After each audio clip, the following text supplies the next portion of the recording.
And welcome back, fellow football fanatics.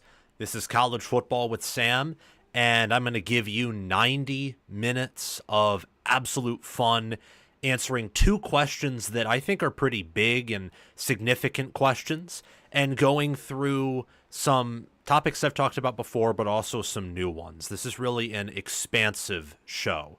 Obviously, as you see in the title, I'm talking about whether or not Ohio State and Penn State this year can field or will field GOAT, greatest of all time caliber teams, and what the path would look like for each of them to do so, is it's a little bit different.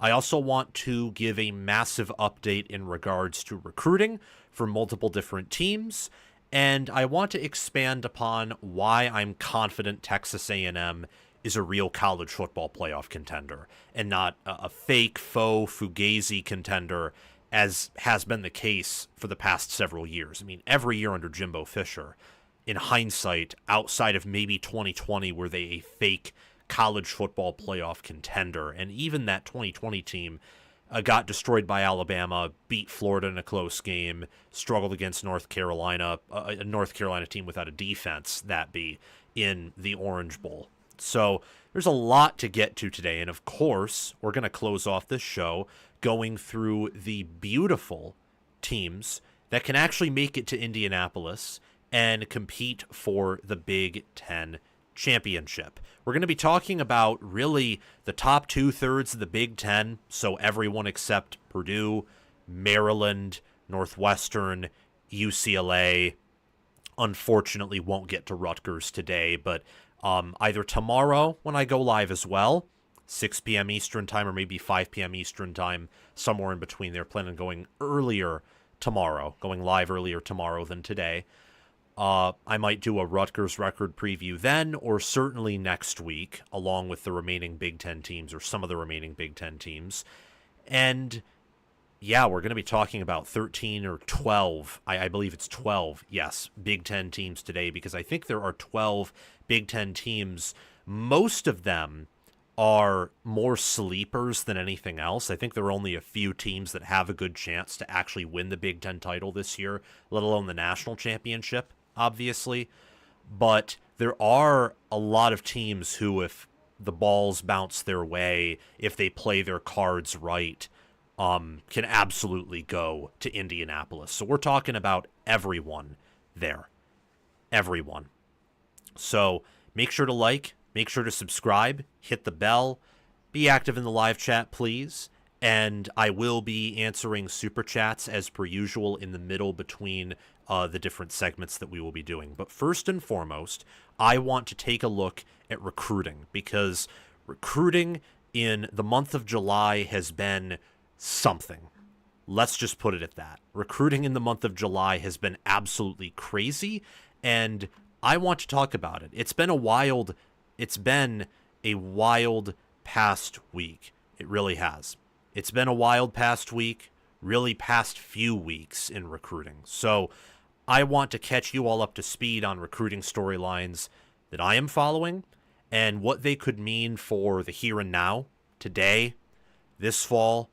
Maybe because most recruiting classes, don't have more of an effect outside of maybe program momentum right now. You could say the here and now could even be extended into next season, but also what it could mean for the future of the schools I want to discuss with you. So Oregon, Michigan, Ohio State, Nebraska, Baylor, Oklahoma, Texas, and Georgia specifically. It's a weird bunch of teams, but there are storylines with all of these teams that I am piqued by, that I'm intrigued with. So recruiting has been strange as well. So I don't really blame myself for bunching that really diverse and strange group of teams together. I really don't. I first and foremost want to start off talking about Baylor and Oklahoma, and I find that to be interesting because of the strong juxtaposition between these two teams.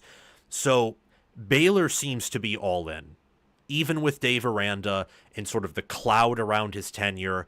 It saved his job last year, but for how long? I think that he would have to go better than 8-5 to save his job in the long term. Oklahoma, meanwhile, is a much bigger brand than Baylor. Yes, they used to both be in the Big 12, but Oklahoma's a blue blood. Baylor is not. And yet Oklahoma and their general manager, Jim Nagy, seem to be upfront and honest with the fact that, yeah, they're not looking to exactly hammer the table with NIL and with recruiting the top players, who, of course, require top-end payments. And that's a very strong juxtaposition, especially because Oklahoma, I think, has been clearly backing Brent Venables, clearly, this preseason. When I look at these two classes, questions that I have for Baylor are they going to level up their talent? Is that their goal? And who can the Bears get in state? Because Texas is a deep state that cares a lot about high school football. You're not going to get all the good players in Texas, even if you lock down the state, because there's just that many players, that many high schools. So what diamonds in the rough are there in Texas that Baylor can get? Or in the case of four-star defensive lineman Jamarian Carlton, can you just beat out Texas straight up for one of the top players in state? For Oklahoma, the concern isn't leveling up talent to pull away like Baylor. If Baylor levels up their talent, they're pulling away from the rest of the Big 12 minus the other Texas schools, honestly. Or, maybe Arizona State, maybe Utah or Colorado, depending on how their philosophies go in recruiting or the portal. For Oklahoma, they need to recruit better so that they can just catch up to the SEC. And they also need to make sure that they can continue to build that offense. I think Venables has done a good job of building the defense, but with the offense, we have seen injuries. We've seen transfer portal quarterbacks. We saw Jackson Arnold, who was recruited there, not work out. They need to be able to build this long term, because relying on the portal this much as they have entering 2025 is not a good long-term strategy, especially when you have 15 recruits, a recruiting class that's not even inside the top 30, and your recruiting average of an 88.72 average rank per player is the exact same basically as Baylor's, and they have 16 players.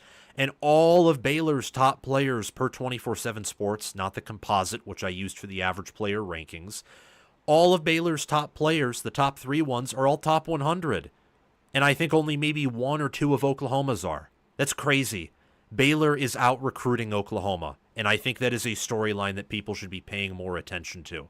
Baylor's recruiting class, to their expectations, doesn't have much concerns. Just continue doing what you're doing. They have a phenomenal defensive line and wide receiver class, and they have one of the better offensive lines in the Big 12 right now. I mean, if they can pull this off and Aranda can show us that he can coach, my oh my, Baylor has, I think, quite the future in the Big 12. But for Oklahoma, I think things look bleak. And yes, they found Bo Bentley, could be their future QB, but Arnold had much more hype and a higher rating out of high school, at least in the current rankings. And look what he did. He's now the starting quarterback at Auburn, and I don't know how that's exactly going to pan out. So a strong juxtaposition there that I found to be very, very interesting. I want to then move on to not another juxtaposition, but just a storyline that I know I like, you guys like, my Big Ten followers, especially Ohio State and Michigan followers like, and the rest of the country I think is interested in. So Michigan and Ohio State both have lost momentum recently, but they were also at different points so hot that it was probably unsustainable. And they have great classes. Michigan's per 24/7 Sports composite is ranked 11th. Ohio State's is 7th.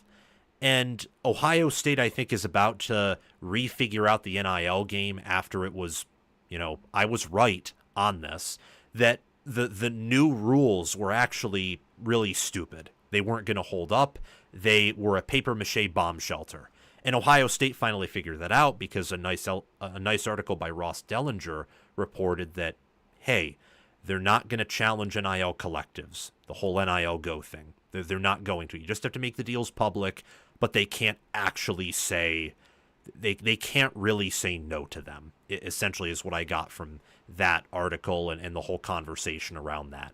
So that's encouraging. And then for the Michigan side, the Wolverines have been recruiting better under Sharon Moore than they have under Harbaugh, and they have shown a willingness to go out and be a go-getter and buy players. Michigan needs to transform its receiver room.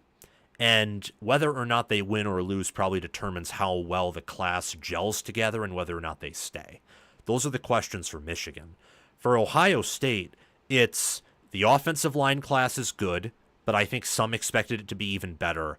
And this defensive line class is the third in a row that is pretty disappointing by Ohio State standards there. Pretty disappointing. I think Ohio State right now, as usual, is kind of wide receiver top heavy in the class, which has its own strengths and weaknesses. The strengths are no one has your receivers with rare exception, and really no one in the Big Ten except for Oregon and maybe USC. And if everything pans out for Penn State, maybe them, but that's unlikely. It takes a lot for everything to pan out. No one can really even compete with you this year and in the long term, and they're just competing. No one's going to surpass you. I mean, you're in your own tier at wide receiver. The drawback at that is that means you're taking away from other positions. So how do you balance that? That's a question for Ohio State. And will they pay to win? I kind of think they will and have to, but we don't know yet. I think that over the next few weeks and months, you'll see what happens. I don't have many concerns for either of these classes, if I'm being honest. Moving forward in the recruiting world, I'm a weird guy in the sense that I'm a Michigan fan who has an affinity for Ohio State's football team and program. I do not expect these teams to recruit at a top 3 level until there are actual rules in place, because I think that Texas, Oregon, and USC on an average basis can just outbid them to death. Michigan can probably play for an individual player or a handful of players here and there, but they do not have the overall recruiting staff that either of those 3 schools that I mentioned do. And it sounds like Michigan just has one super donor, Larry Ellison, who's not as involved as Phil Knight is in terms of football, from my understanding of things. Knight wants Oregon to win a title, and that's his passion. I don't quite know if Ellison is there just intuitively. And I think USC and Texas have more of a gang or cartel of donors that really allows them to just hit everyone at all different points. I don't think Michigan or Ohio State have that. But anywhere from that 4 to 10 range, that's doable. Michigan's close. Ohio State's there. And I think as long as they're not outside of the top 10 moving forward, if their staffs are good, then this isn't going to be much of a red flag, in my personal opinion. So I don't have many concerns about these classes right now. I think that Michigan's class, you'd like just a higher overall quality a little bit. And for Ohio State, you would want a better defensive line class. But at the same time, Ohio State's defensive line under the current recruiting will still have one of the not higher blue chip ratios, and they won't have many top 100 players, but they're recruiting well everywhere else, and Michigan's still recruiting well, just not quite the quality of Ohio State. Michigan's class is balanced. They could finish with the best D-line class. Ohio State has the best wide receiver class. I think that Chris Henry Jr. will probably finish as the best wide receiver of the 2026 class, and the O-line class is very impressive. I can tell you right now, I think that Sam Greer is going to follow Josh Simmons and Paris Johnson Jr. of being the next elite Ohio State offensive tackle. Both have average rank per recruits above 90. Michigan's is a 90.88. Ohio State's is a 92.35. And they both have 21 commits. And their best commits, their 3 best, are all inside the top 100. So Michigan and Ohio State battling out in recruiting. It's a little bit more competitive there than it used to be. You saw that with Michigan beating out Ohio State for, Carter Meadows, for example. Ohio State's still ahead there, but it's interesting to see that whether it's because of NIL or maybe Michigan's just actually winning on the field recently, that Michigan's recruiting at a slightly higher level than beforehand. And then due to, I think, NIL and Oregon being in the Big Ten and Texas existing and just more teams competing for that number 1 spot, it's harder for Ohio State to lock down a top 4, top 5 class than it used to be. I want to move on, though, and talk about Texas and Georgia. So Texas and Georgia, I think, have formed their own rivalry a bit over recruiting and also competitiveness and facing each other 2 times last year on the field.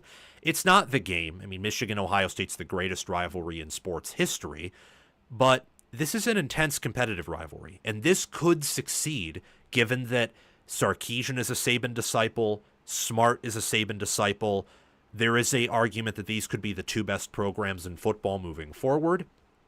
This could be the next Alabama, Georgia in terms of a highly competitive, vengeful, envious, competitive rivalry. And that is sort of where I see this right now. Both of these teams here, between Texas and Georgia, they admire each other. They're kind of jealous of each other. I think Georgia and Georgia fans are somewhat jealous that straight up Texas can pay more than them. Texas is out recruiting them right now on a quality basis from my perspective, and they also did last year. Georgia has beaten Texas twice. Georgia is the premier program, and Georgia kind of got away from Texas last year, where Texas should have won the SEC championship game based on yards and sustainable drives, and I think looking like the better team there, and they didn't have their quarterback injured, and then they shouldn't have allowed Georgia to just physically impose their will on them in Austin in October of 2024. So it's interesting. It's very fascinating. I like this, and I think that it is ultimately good for the sport. Both have an argument to finish with the number one class this year. The previous teams I've talked about, Baylor, Oklahoma, obviously not. I don't think Ohio State, without all of a sudden having the number one NIL collective, is going to, especially since their team is young, and I imagine they'll return a lot of guys for 2026 and have to pay them. Texas and Georgia have clearly shown they're willing to let juniors and redshirt sophomores and players who want to go to the draft just go. Ohio State wants to more often pay to keep them. And Michigan, I think, certainly will not get the number one class. Again, barring outspending everyone by several millions of dollars and being the Texas Tech of the Big Ten. Texas and Georgia, though, they can finish with the number one class. Texas is 4 5-stars and will probably finish with more. Georgia has 30 commits with an average player rank per recruit that is comparable with Ohio State's and USC's. So you get the point there. I don't have any concerns about either of these classes. Georgia doesn't recruit wide receiver well. This has been reflected in this class, but they haven't done that anyway, and I think they have a good portal wide receiver class. And you know what? If Georgia is this team from here on out who basically uses the portal for wide receiver because wide receivers are in such great supply, the good ones at least, aliens are always aliens and rare, that they're willing to overspend in the portal for proven wide receiver talent, and they have some good commits too, and enrollees and players already talented in that room. So maybe this is also just a weak cycle for wide receivers for Georgia, and they'll bounce back the following year. For Texas, I have absolutely no concerns about this class. I think that if you didn't count the special teams commits, if they didn't weigh down the average because special teamers can never be higher than a 3-star, they would have the best overall class right now. I mean, they have Diabell, 5-star, Tyler Atkinson, 5-star at linebacker, 5-star athlete Jermaine Bishop, and 4-star defensive end Richard Wesley. All of them are top 50. In fact, all of them are top 30. They have a few more top 50 commits. And for Georgia, 5-star quarterback Jared Curtis, 4-star offensive tackle Akini Ogboko, 4-star tight end Caden Protho, and 4-star D lineman Valdon Sone. All of them are inside the top 50. I mean, these classes they're very impactful. And I imagine Texas will get some flips now that they've been given the green light by NIL Go and the CSC to really spend whatever you want to spend, because we all know Texas has a massive budget. I imagine they'll get some flips in their favor, and I think Georgia's looking to add some more players if possible. Think about this. Georgia was in the running for Tyler Atkinson and some other players, like some top-end players. They missed out on a lot of them, and yet they still have the number 2 recruiting class. That's pretty impressive in my mind. And if you're a Georgia fan, if you're a Georgia staffer, Georgia staffers won't listen to the show, but still, you should be proud of that. And as for Texas, they, I think, are on the clear path to have the number 1 overall roster in terms of recruiting talent over the next 2 or 3 years. And last but not least, I want to discuss just briefly 2 Big Ten classes who I think are on the rise. They are Nebraska and Oregon. Nebraska, for a minute there, was sitting outside of, I think, even the top 80 in recruiting. They're now inside the top 70. I think that this is a team that will get some late flips. If they have the season that I believe Rule and his staff expect them to have, then at the end of the day, they will get several flips and finish with probably a top 25, top 30 caliber class. That's a question, though. Are recruits waiting for wins? Because then that puts more pressure on the team. And can they level up their talent? Because Nebraska already has had, on average, top 25 talent. You probably want to start recruiting inside the top 20 or even top 15 if you want to long-term have the goal of winning the Big Ten and winning a playoff game, not just getting back to the playoffs. Quarterback is questionable in this class. I think they have a solid offensive line class, though, and Danny Odom is a top 100 overall player at corner, so that's great. As for Oregon, I more so want to focus on Oregon, and the fact that the Ducks probably won't sign the number 1 overall class because they're small right now. They only have 15 commits, but they have an average player rating of a 93.77 with 2 5-stars, 11 4-stars, and 2 3-stars. And Jet Washington, Emmanuel Iheanacho, and Jalen Lott, their top 3 players, are all top 50. It's a class that I think has a higher quality player than even Texas or any of the other teams in the top. It's just small, a lot like last year's class. Is their current strategy sustainable in regards to NIL, especially since USC has been willing to get more commits in the California area, target that more, and kind of lock it down? That is a question, but I think it is, because I think Oregon recruits nationally. Emmanuel Iheanacho is from Maryland. Penn State's closer. Penn State, I think, has a knack for developing offensive tackles. Look at Olu Fashanu and their current tackle class. And yet they got him.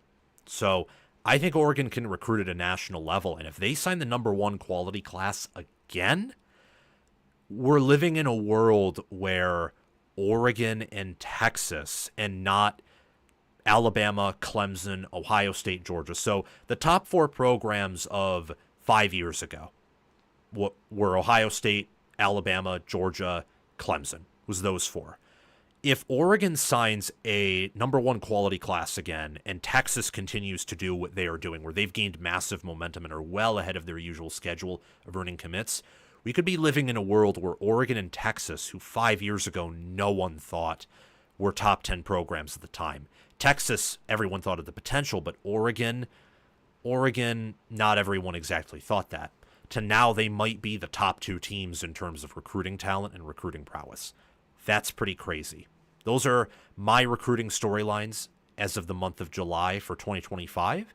And I think that a lot of these teams, they are either under pressure, competitive pressure, in the case of Oklahoma, job security pressure, same with Baylor. Again, it's a weird group of teams, but hey, recruiting is weird, especially now in the NIL and transfer portal era. It's just facts. All right, we can now move on to answering a viewer question, and it is a viewer question that has been on my mind for a few weeks now, but I do finally want to get to it. So let's discuss it. This question was asked by Discord user, member of my Discord channel. If you want to join my Discord server, click the link in the live show description where it says Discord server. Join it. It's totally free. You'll get the only notifications you'll get are obviously if anyone sends messages or when I release videos. Those will be the notifications that you receive. And I don't think you get and anyway, you get the whole point. So I want to talk about Illinois and Indiana and give an early preview and prediction for that game just in a few minutes. Nick P., friend of the channel, wants to know my early thoughts about Illinois versus Indiana. He asks me to give an overall assessment of the teams. I think that experience versus production is the key here.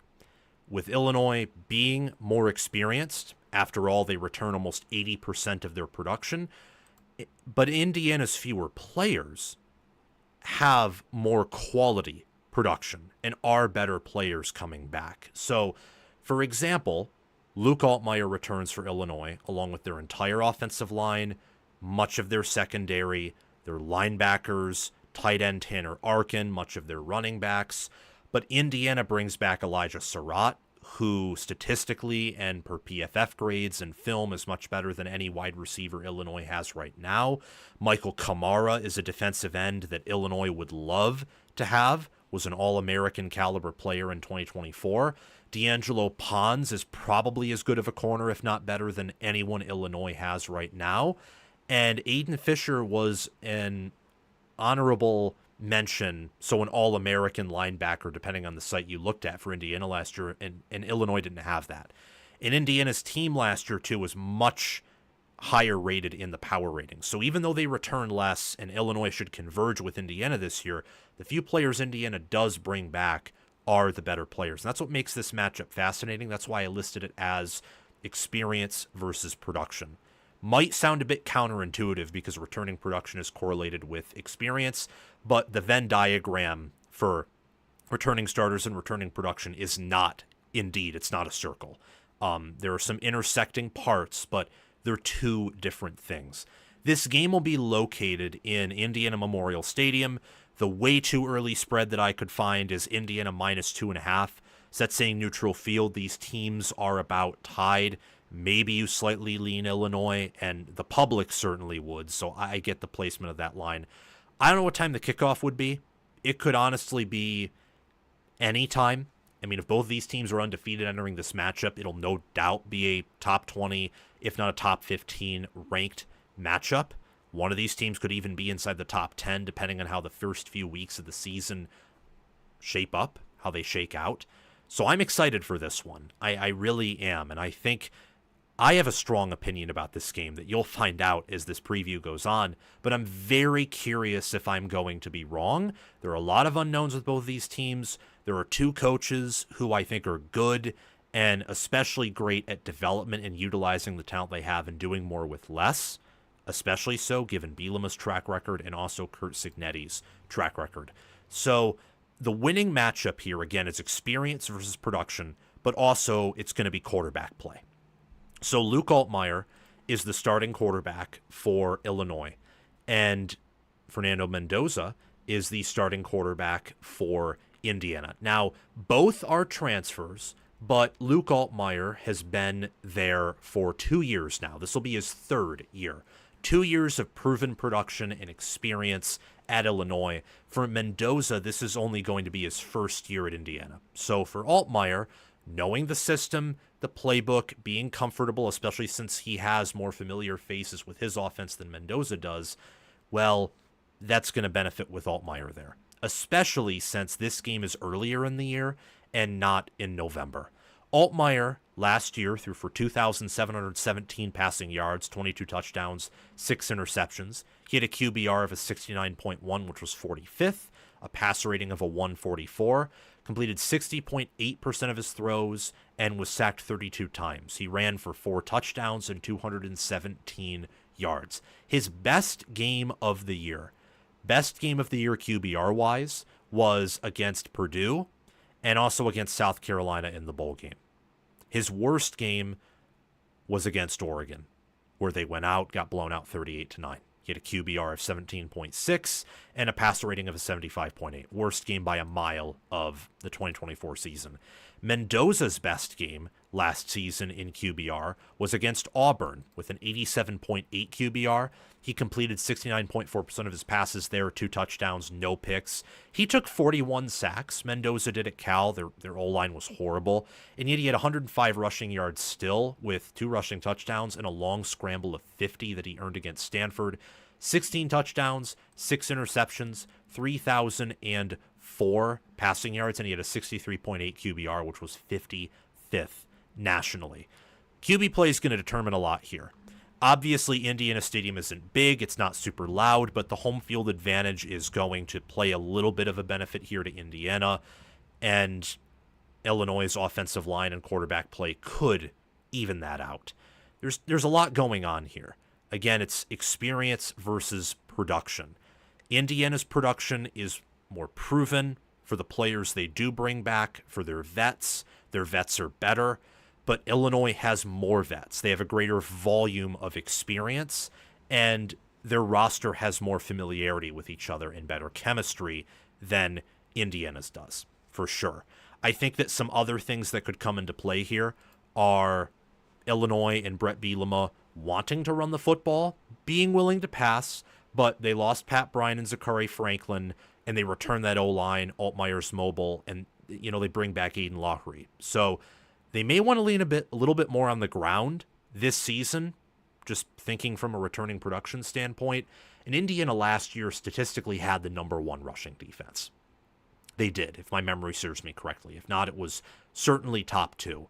Faced a weak schedule, yes, but remember against Notre Dame, they gave up that one 99-yard run, and then for the rest of the game, I think Notre Dame averaged 1 or 2 yards per carry. And it's not like Indiana sacked Leonard to death. They just stonewalled them up front, that really good Notre Dame offensive line. And remember what they did to Ohio State with no offense. They were able to really prevent Ohio State from running the ball until really garbage time hit. So if Indiana can reproduce their success on defense last year, they'll probably win up front against an Illinois offensive line that, yes, is experienced, but the Illini last year did not have tremendous success in running the football. I mean, they averaged 4.4 yards per carry on the ground, and it's not like their schedule was this Wisconsin, Oklahoma, Florida level schedule. It was a schedule that had really 2 tough games and then a lot of other games in the regular season that were winnable. It's a huge part of why they went 9-3. A similar schedule to Indiana's than a lot of people would believe, although Indiana's was easier. So I want to use this to segue into just a little bit more of a deep look into both of these teams, and then I'll get to my prediction here. So for Illinois, their questions this year are who steps up at the skill position. McCray is gone, went to Georgia. Obviously, Zachary Franklin and Pat Bryant, they left for the NFL, ran out of eligibility. For Indiana, can they rebuild or will they reload, given the fact they lost about 4/10 of their production from last year? And has the program been revolutionized, or is it the same old Indiana, or somewhere in between? For Illinois, I have concerns about their offensive line, even with all it brings back. I mean, they gave up over 30 sacks. Altmaier is not a quarterback who has bad pocket presence either, and they struggled to run the football. I mean, there is a limit, I think, to the talent that Indiana and Illinois have, but even more so from Illinois based on the 2 teams that I watched last season. For Illinois, their weaknesses, I think, are right tackle, where Zen Michalski's supposed to start, tight end, and along with Illinois, just the team ceiling overall and roster depth could be concerning. I love both quarterbacks, though. I think that both quarterbacks will be top 15 this coming season in college football. I love both defensive back rooms. And overall, I think that Indiana, they have, again, the higher quality player, but there is more variability there. We don't know as much about them as we do Illinois. Illinois is more experienced. I also think that Indiana has some sneakily good NFL talent and one of the best staffs in the country. Illinois' staff is good. I don't quite know if it's at that level. In the preseason S&P Plus, per Bill Connolly, Illinois has a 14.3 rating, which is 19th. Indiana has a 12.2 rating, which is 23rd. I have a strong feeling here that Indiana is the vastly superior team, and I think that consequentially they win and cover. I could be wrong, but keep in mind that Indiana only won a single close game last year. They were 1-0 in close games, only played in one. Blew out everyone except for Michigan, who had superior talent to them, but Indiana was much better coached and had a more complete, balanced team. Then you get to Ohio State and Notre Dame, who have Michigan or greater level talent, but are better coached than Michigan and much more complete teams, and they just dominate Indiana. Well, Illinois and Indiana were honestly pretty similar in big games last year. They were. I will say that I think Indiana's defense in big games did a better job than Illinois' did. And I think that their offenses were about the same, both pretty neutered in 2024. So the fact that I think Indiana's defense right now has the better players, is more balanced, and I do think that Mendoza has higher upside than Altmaier. That's my opinion. And the wide receiver core is better. I like Indiana's offensive line more if it's able to gel. It's an if. There's more ifs with Indiana than Illinois, but I do believe Indiana's upside is much higher than Illinois'. I think that Indiana will win here. I believe that they will cover.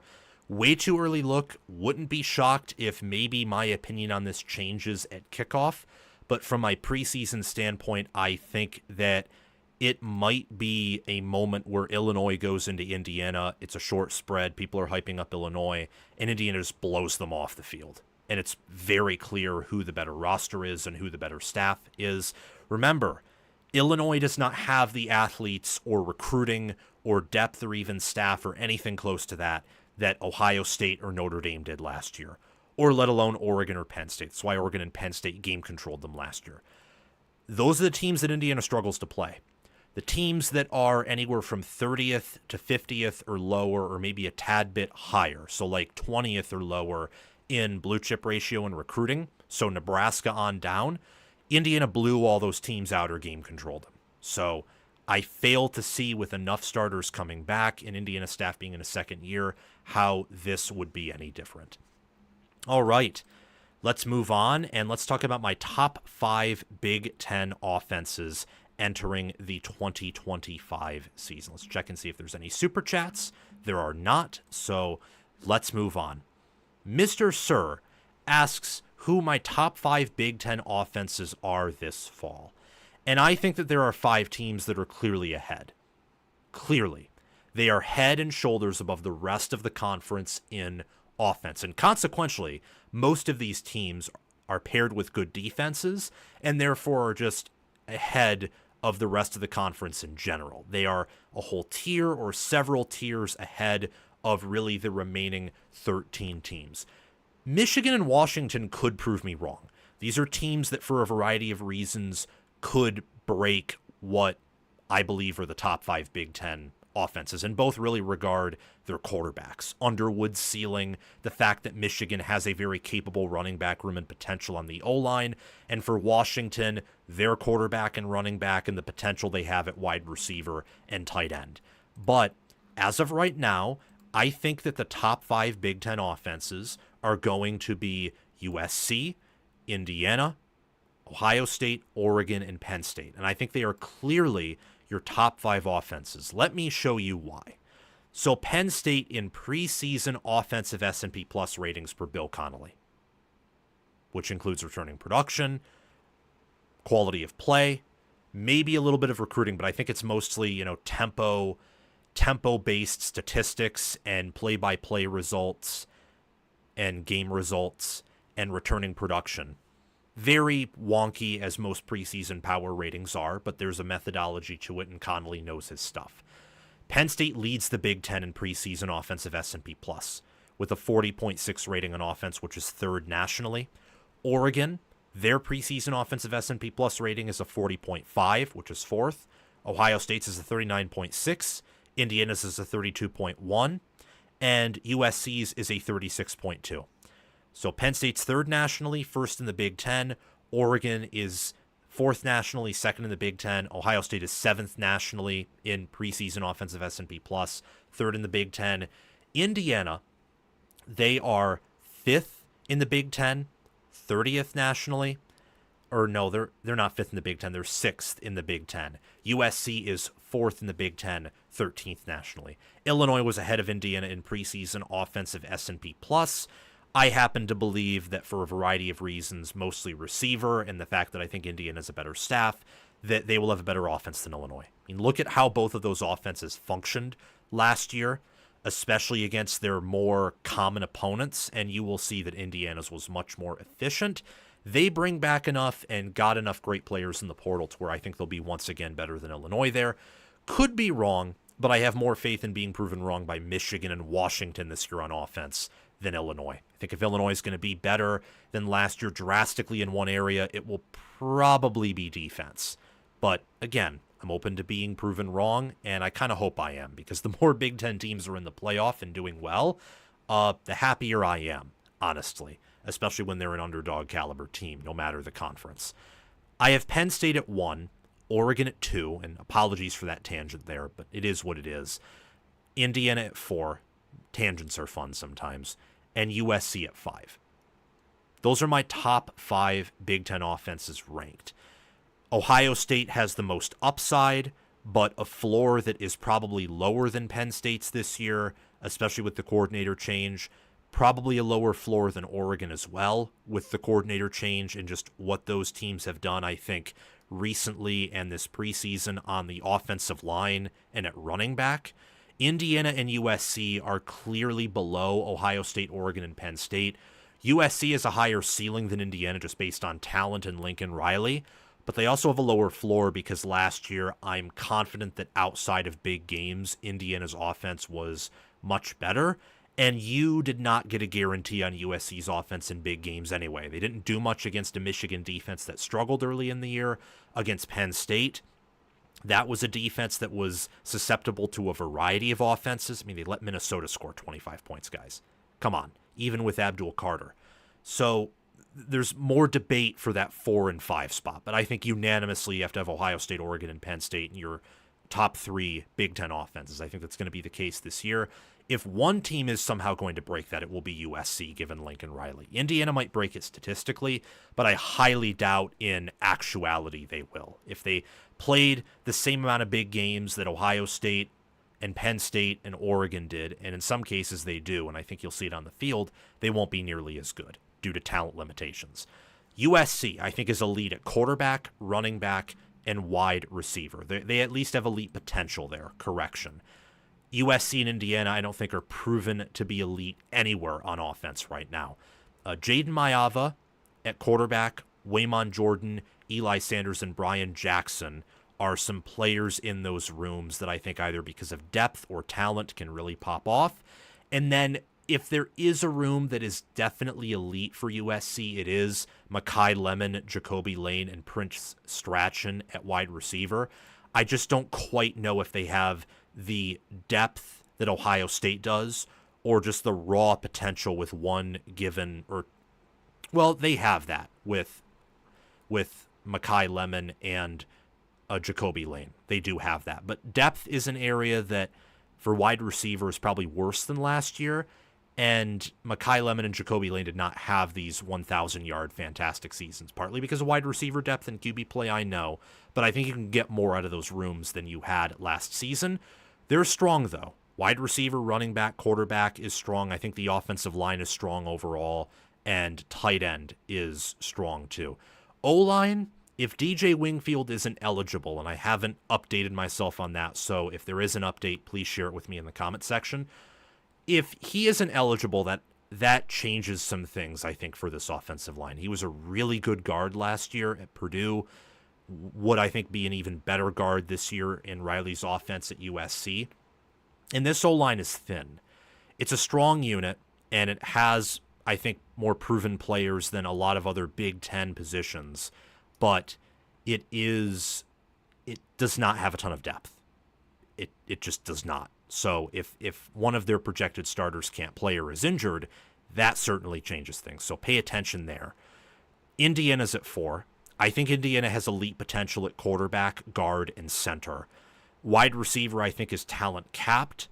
I believe that, as some have said before, as guys like Chuck on Bucks have said before, wonderful channel, you should check him out, that on the offensive line, I think especially when it comes to collegiate play, you can be an elite player, or at least have a better chance of being an elite player if you're an offensive lineman who's lower graded than you have the chance to be an elite player if you're like a 3-star wide receiver, as an example. Doesn't always fit, and I think sometimes people use the whole O-line as a higher bust rate as a cope for their unit not recruiting well, but there is a bit of truth to it, I think. I think especially, athleticism and twitchiness, things we typically associate with, receivers, skill positions, backfield players, that matters more for the outside guys. For offensive linemen, when you have size and, height, things like that, I think there's just more room for you to outdo your projected weight class, if that makes sense. So I love Pat Coogan at center. I love Bray Lynch and Drew Evans at guard, and I think Mendoza could be a stud. I also believe that Indiana already is strong at those positions.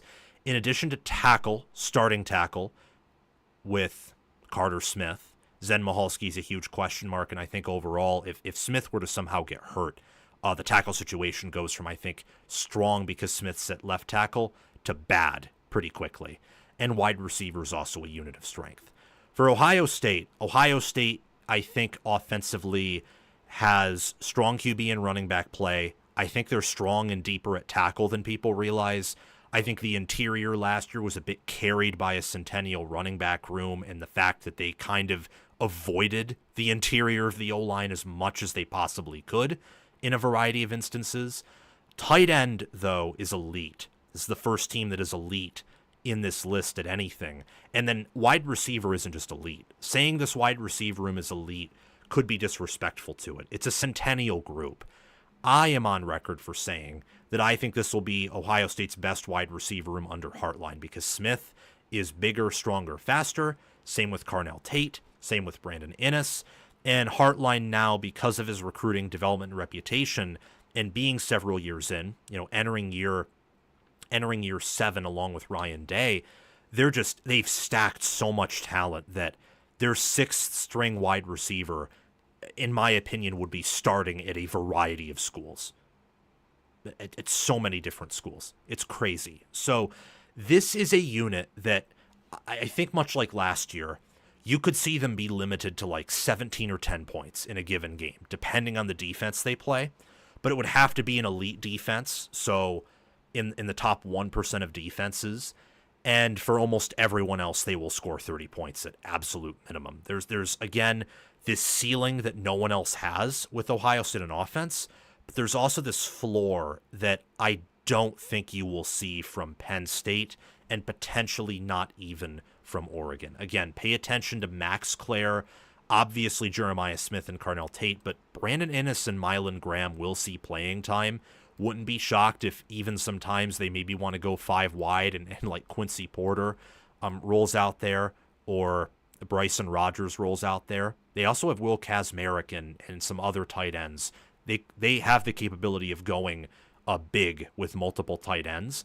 And then James Peoples, Bo Jackson, CJ Donaldson, it's the same as it ever was. Wonderful at skill positions, great at offensive tackle. I think the question is the interior of that offensive line, along with how much the drop-off is at running back and quarterback. For Oregon, I'm confident that running back, tight end, and parts of the O-line are elite, along with, this is a bold opinion of mine, that Decorian Moore will be wide receiver 1 and All-American this coming year. They are much like, I would say, Indiana at tackle is the same way they are at guard. Or Emmanuel Pregnon is one of the best guards in America, but if he gets hurt, and it's the same with both tackles, though I think both of their tackles are good, so there's just better quality play there.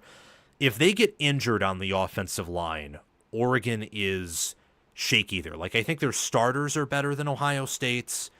Also, I think better than USC's, similar caliber with Indiana's. But so many teams now, even the best teams, this includes Oregon and Ohio State, if they suffer critical injuries in the O-line, it's over. Or at least what the unit it was before injury is done. And now you have to deal with the unit post-injury. It's a big part of the reason why I have Penn State at 1, is I think Penn State could have 2 of their offensive linemen drop dead in the unit.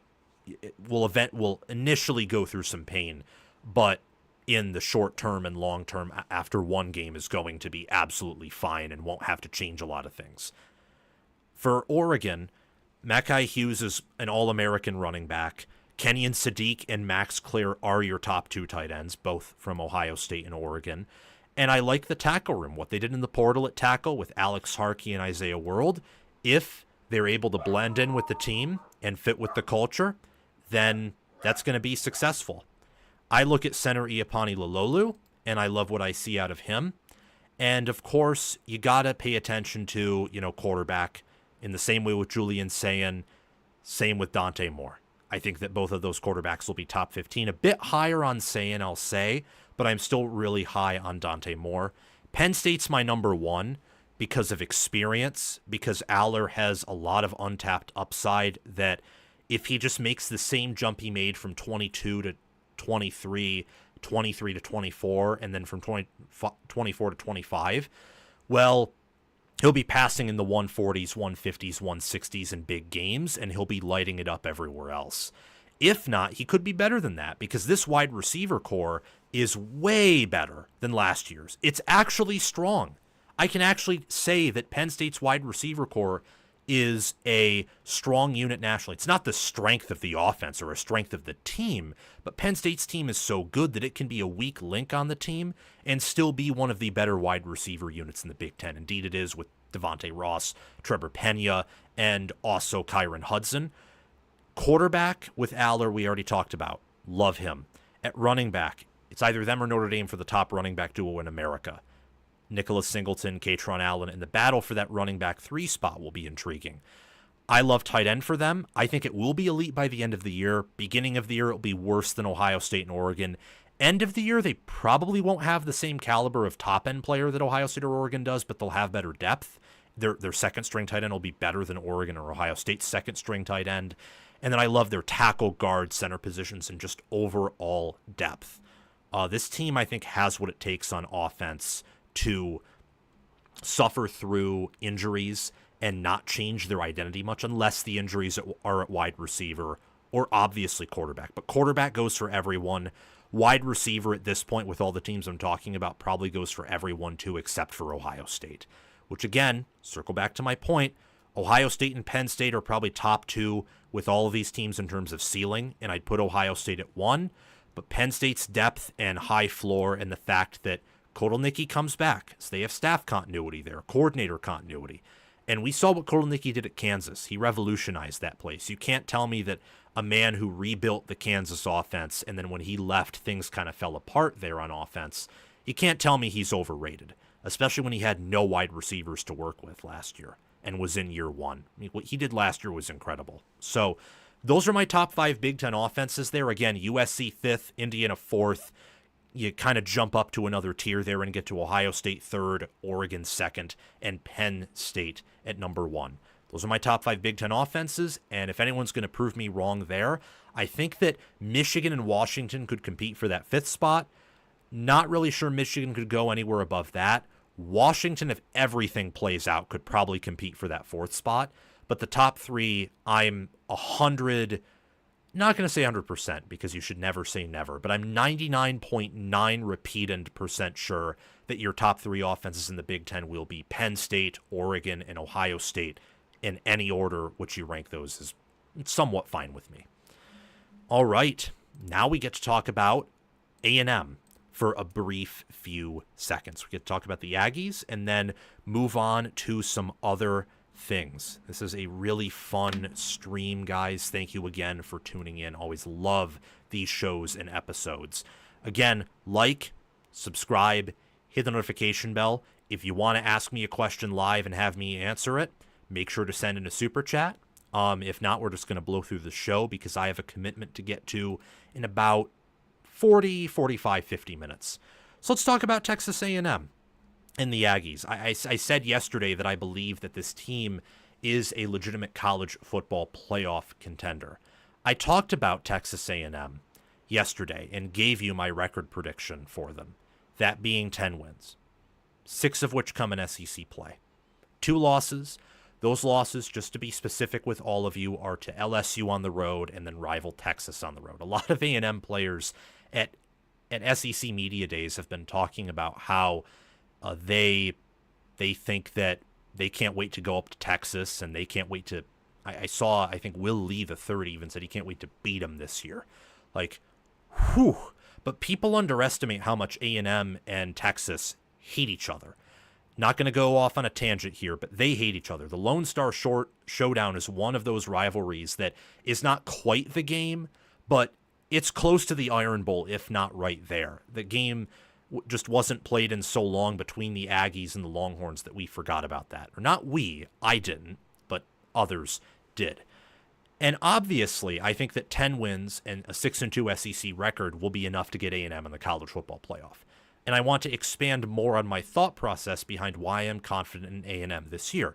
And my answer to that's Mike Elko. Have you heard of Mike Elko? Do you want a side? Do you want your main course to be Mike Elko?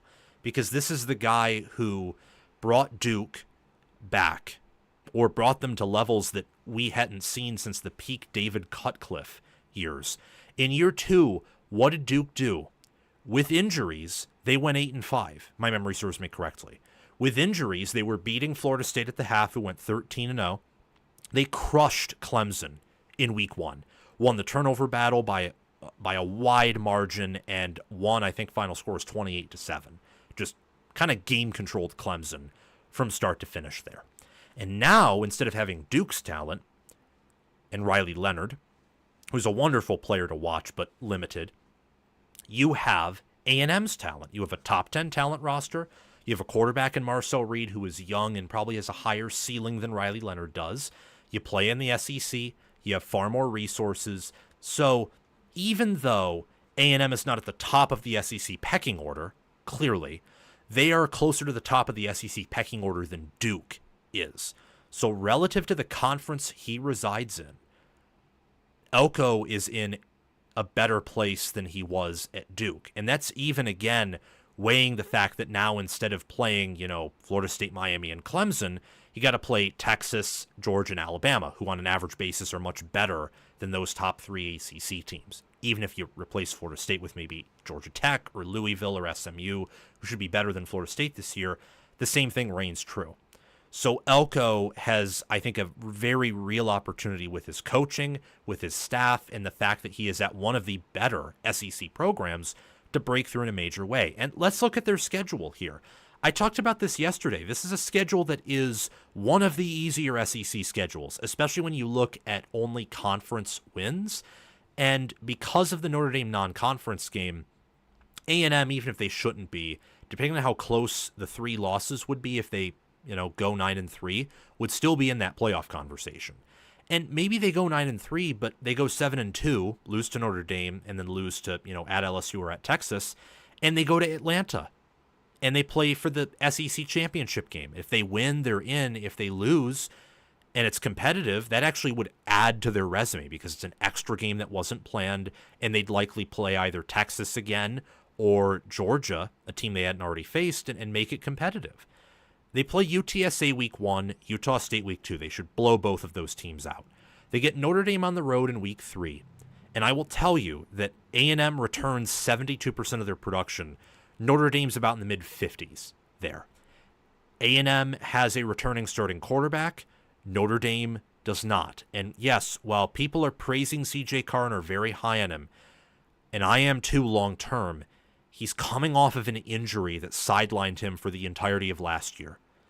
Is he physically a redshirt freshman or a true freshman, or what is he? I think at the end of the year he'll be really good, but this early in the year, when it will only be their second game, I don't know what to tell you.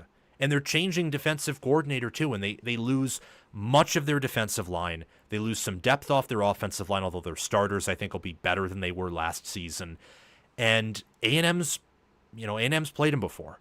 And that's going to be a spot for revenge, I think, for A&M. And that's going to be a game that's competitive, but it's far from a guaranteed win for Notre Dame. Maybe they flip that game. Now you're 3-0, and that's what I'm predicting. Off their week 4 bye, you get Auburn in week 5. Week 6, Mississippi State at home. Week 7, Florida at home. 3 road games in a row is a blessing. Even though you have 3 home games in a row, and then you have 3 road games in a row after that, at least there's a bye dividing those 3 road games in a row. After Florida at home, you travel to Arkansas week 8, to LSU week 9, and off the week 10 bye, you play at Missouri week 11. I think A&M here will lose 1 or 2 games at most in this stretch. They could lose more, but I'm telling you what I think here. I don't think Auburn's a good matchup for them. Auburn's strength this year will probably be in the trenches, and A&M's better. Auburn will also be strong at wide receiver. It's really, for me, line of scrimmage and wide receiver when I look at Auburn. A&M doesn't have the receivers Auburn does, but they have a more proven quarterback, better running backs, an even better O-line. They have a better defensive line, and they have a better defensive backfield. And they're at home, and it's off a bye, whereas Auburn is not off of a bye. Not a good matchup. Mississippi State's trash, and now they host them instead of playing against them on the road like they did last year. Florida at home. Do you think Elko or Napier is the better coach? And do you think that DJ Lagway is good enough to carry an inferior roster to a victory in Kyle Field on the road, especially if this is going to be a night game? And it won't be a noon game. This will be a 3:30 game or later. It'll amplify the environment. And Elko is a defensive mastermind. So it'd be one thing if this was it would be one thing if this were two offensive coaches going at each other, because then they wouldn't be directly punching at each other. They'd be punching at the coordinators. But these are head coaches whose decisions on the sides of the ball that they are experts in will go head to head. I like Elko as a defensive coach more than I do Napier as an offensive coach. So that is more likely a win than a loss in my mind. At Arkansas will be tough. It's a rivalry game. It's actually played in Fayetteville from what I understand this year. And then week 9 at LSU, I think they're going to drop one of the Florida, Arkansas, and LSU games, if I'm being honest. I'm picking it to be LSU. After their week 10 bye, they play at Missouri.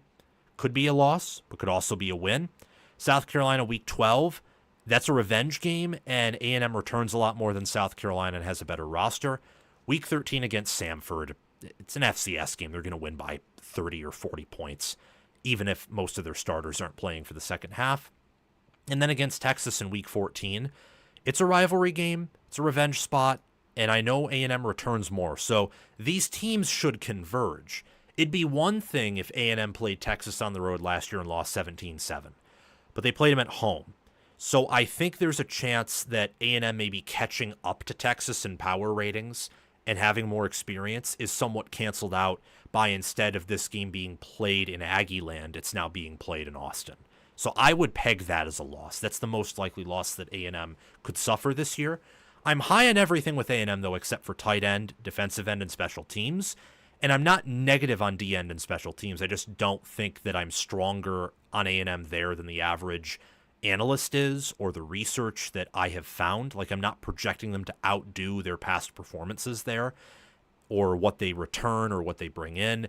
A tight end's an area I would be concerned with, but at the same time, if you're good everywhere else on offense, well, you can mitigate that. It's not offensive line, it's not receiver. You don't have as many tight ends as you do wide receivers or O-line. Still an important position, but we're not asking A&M to win the national title here or for anyone in that room to beat Brock Bowers. I think this team can go 12-0. Realistically, because of where the Texas game is at and the back-to-back road stretch between Arkansas and LSU, the week 3 road trip to Notre Dame, and the fact that you have, South Carolina and Florida on your schedule who should have amazing QBs, you will drop a game. Maybe there's a way you don't, which is why I include the 12-0 possibility. But I think 11-1 is the realistic ceiling. Realistic floor is repeating last season, going 8-4. If everything falls off the rails, it could be 7-5. This is the 9th toughest schedule per FPI, and again, the Aggies return 72% of their production, which is 7th. Their preseason S&P Plus rating is a 17.2, which is 15th. I believe that the following players for A&M have a shot to be All-Americans. The following players. Just pay very close attention. Armaj Reed-Adams, Chase Basantis, Trezon III, Demetrius Crownover. You also have Albert Regis. You have Tyler Onyedim. You have Cassius Howell. Those are all offensive or defensive linemen. Now, there are more who could be All-Americans. I think that one of the running backs could be. I believe that you have some linebackers that could be, like, Scooby Williams, for example. But A&M is strong in the trenches, and they have a good coaching staff. That, plus being top 10 in returning production and having the talent roster they do, and the way their schedule lines up where it's not an Oklahoma or Florida level difficult schedule, gives me absolute confidence that this team is a legitimate college football playoff contender. Okay, let's move on and talk about some hypotheticals here. Whether or not Ohio State can be 2019 LSU. This is the topic that is up next. Maybe some will find this to be pretty ridiculous, but I don't think it is ridiculous. Well, I think that in large part it is, but there is a chance of it happening. So we have to talk about it. Ohio State is coming off a national championship. 14-2, best team in America last year, and they are top 3 in preseason odds to win it all in 2025. Their fan base is on fire, as they should be, and are very excited for this season, and their coach and several Buckeye captains, or key players, just said their piece at media days. So today I want to discuss the hypothetical of not just can Ohio State repeat as national champions, but whether or not this Ohio State team could get better, you heard that right, better than last year's team, and even mimic 2019 LSU.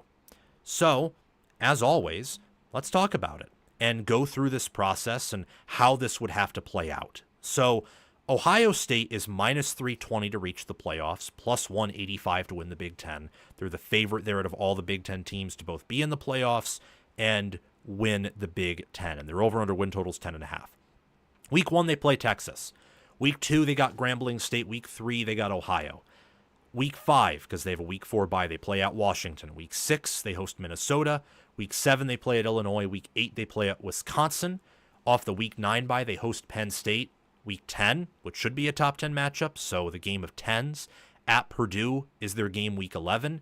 Week 12, they host UCLA. Week 13, they host Rutgers. And Week 14, they play at Michigan. That is the Ohio State schedule this year. I lean positive for the Buckeyes at a variety of positions, so that's a good start to this hypothetical. The talent is there.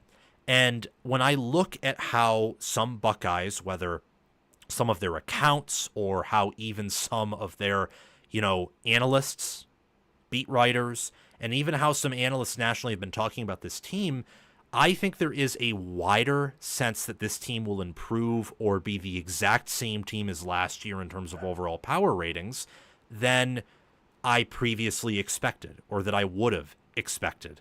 I lean positive at quarterback. I think Julian Sayin will be a top 10 quarterback this year. I also lean positive, obviously, at wide receiver, where you have Jeremiah Smith and Carnell Tate, who I think are going to be All-Americans, and Brandon Inniss and Mylan Graham are certainly all Big Ten caliber players. Max Clare could be the nation's best tight end. If not, I think only Kenyon Sadiq is in that conversation, or maybe Luke Reynolds at the end of the year for tight ends in conference who can compare with Max Clare. At linebacker, I think that Arvell Reese has the potential to be the best linebacker in America. Same with Sonny Styles, so that's fantastic.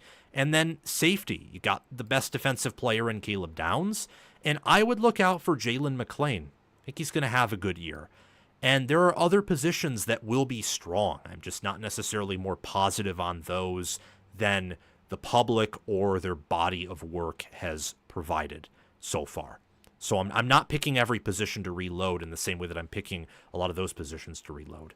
I'm concerned, in contradiction with a lot of Ohio State people, with the offensive line and defensive line. I think that as the preseason's gone on, there has been more confidence in both of those rooms. And while I think that both nationally are good, like any G5 school would want both of their O-line and D-line. Any Big 12 school would. Most ACC schools would. And a lot of Big 10 and SEC schools would too. Neither are elite units. And I don't think either, but particularly in regards with depth and upside, the O-line is even a near elite unit. I think the O-line's just good. I think the D-line's good or great. So that's why I say lean negative there, even though I think they're good. They have some good players, some even elite players. I think Caden McDonald's going to be a really good potential All-American defensive tackle for Ohio State. They could go 12-0, but more realistically, I think 11-1 is what's to be expected with just some of the landmines, the youth of this team, the tough games. It's the 15th toughest strength of schedule, only looking at Big Ten conference games. So that also helps the case for this team to kind of ease into themselves and get stronger as the year goes on. And they're first in preseason S&P+. So per Bill Connolly, this team should be the favorite to win the national championship yet again. But that's just the should be or very basic projections. We're talking about whether this team will improve, whether it will be more athletic or better, or can it not just win it all again, but win it all in dominant fashion. Like, can they go 12-0? Because last year's team could have gone 9-3 or even 8-4 if they lost all their close games. They could have gone 12-0 if they won all those close games. But ideally, if you're Ohio State, you do not want to play in 4 close regular season games, especially when 2 of them are against a 6-6 Nebraska and a 7-5 Michigan. So what would be the path there? Well, what needs to happen for Ohio State to improve from last year, or maybe entirely reload, and certainly to be LSU, is the coaching, development, athleticism, and depth must improve from 2024 to 2025. They have to. They absolutely have to. In all areas, they have to get better, because 2019 LSU probably aces everyone last year by 21 points or more. I mean, just think about Jeremiah Smith and how good he is, and then think about Justin Jefferson and Jamar Chase. Weren't as generational in college as Jeremiah Smith is from a trait standpoint, but Smith is not guaranteed to even have their level of wide receiver production in the NFL, because right now they're number 1, number 2 wide receivers in the NFL. No one is guaranteed that, because that's a few years out for Jeremiah Smith, and those are just absolutely historic seasons. Like that's a wide receiver duo that you only see once a century, perhaps, if not maybe once more than that. And then Burrow had 60 touchdowns and 6 interceptions, for example. And 2019 was a strong year in college football. Last year was a weak year in college football. Think I'm wrong? Just look at the NFL players taken in the following drafts of those seasons. Ohio State, the coordinator hires would have to pan out, and games like Nebraska and Michigan can't happen. That ties in with coaching. In regards to strength and conditioning, the Buckeyes will have to be more athletic and deeper than the 2024 unit. They'll have to be. Last year's unit was deep, it was experienced, it was very athletic. The reason I'm able to even say more so is because they weren't 2019 LSU, which no champion since 2020 Bama has been that level of team. And in order to just get better than last year, they'd have to be more athletic and deeper, because when you look at the defensive line, for example, they're smaller there than they were last year. You look at quarterback. I mean, Howard was bigger and more experienced last year than Sayan is going to be this year. Doesn't have the same star rating out of high school, but those things plus his mobility matter. So you have to have, things overall go your way, because in some specific instances, you're definitely lacking compared to last year. Skill positions must do their thing. You can't have injuries to your best player there. Running back and quarterback have to reload, and tight end can't disappoint. Wide receiver obviously isn't going to disappoint. Injuries don't count. If your receiver core gets injured, that's not on you unless it is a recurring theme every year, and that has not been the case with Heartline's units. If they improve or stay the same, that's good enough at wide receiver, because it was already awesome last season. For emphasis, again, 2019 LSU, 2020 Bama, those type of teams were generational. If Sayan isn't the clear number 1 quarterback, then something else has to happen. Like another group outside of wide receiver must step up and be as generational as wide receiver, or as generational as an elite, clear number 1 quarterback would be. Whether that's a unit on defense, or more likely maybe the running back room, or the O-line is all of a sudden the number 1 O-line in America by a mile. You get my point. And what this would look like is that Ohio State would easily blow out everyone on their schedule, with the exception of maybe Penn State and Texas, if and only if those teams also play to their potential. So if this happens, then this team goes 12-0. It might not be an easy 12-0, because they do have some good teams that also have very high ceilings, but it also could be an easy 12-0 if Penn State and Texas don't play to their potential. Is this possible? Well, yes. I mean, Ohio State has the talent. They have the blue chip ratio, the top 100 players, and I think Day is a better coach than Ed Orgeron. But it would be risky to predict, and I'm not going to predict it. And I think this final minute or two that I talk about, it's going to kind of be a warning. I've seen a lot of people for Ohio State say the following will come true: that Sayan will be elite or even better than Howard, especially at the end of the year, that wide receiver will improve. This one I agree with, by the way. I think that Tate has higher upside than Emeka Egbuka, and the room's just deeper than it was last year. A tight end will improve. Seen people say that too. I also agree with that. That running back by the end of the year will completely reload. That the O-line is a Joe Moore Award caliber unit. Let's segue into the next part. And by the way, quarterback reloading or get better means people say he's going to be a top 3 quarterback or even number 1. I have also seen people say the D-line's going to be more athletic. The Patricia will be better than Jim Knowles. That linebacker will be better. I actually agree with that on a talent basis. That safety will reload. Not get better. I've actually seen no one say that, which is a relief because Ransom and Hancock were damn good last year. They returned downs, but losing 2 out of your 3 there, including nickel, that's big. And I've also seen people say that corner will improve, if not drastically. If all those things come true, then this team will be better than last year. And I think given the production they lost, the coordinator changes they have, the fact that you're going from Jim Knowles, who's almost unanimously viewed right now as the number 1 DC in football, and moving on from Chip Kelly, who many viewed as potentially the best OC in college football last year, you're moving on to new green play caller, Brian Hartline, a DC in Patricia who's never been a DC in college, and NFL's obviously better, but there are things about college that are unique that you'll have to adjust to, and also hasn't been a defensive coordinator for a full-time season in well over half a decade, since his Patriot days. I don't think it's likely. It would truly have to be lightning in a bottle, and I have to say that for some people, the amount of picking things to go right with all that's been lost and the fact that we're not in the pre-portal era. We're not. So you can't stack all conference players on top of all conference players at every position. Or if you do, you have a big budget or your developmental staff is above and beyond everyone else's. I would just caution some people here in regards to their Ohio State predictions where you can pick the team to win it all. You can pick them to win the Big Ten. But picking them to go 12-0 or picking them to go 16-0 or picking this team to improve or saying things like they're going to be more athletic or that the O-line will all of a sudden be number 1 in America in a new O-line coach's year, and when their blue chip ratio is lower and they don't have a first rounder there by preseason, you're basically picking everything to go right for this team in such a drastic way. So not things slightly going right for every position, but just going drastically right for every position, that you're probably going to be disappointed.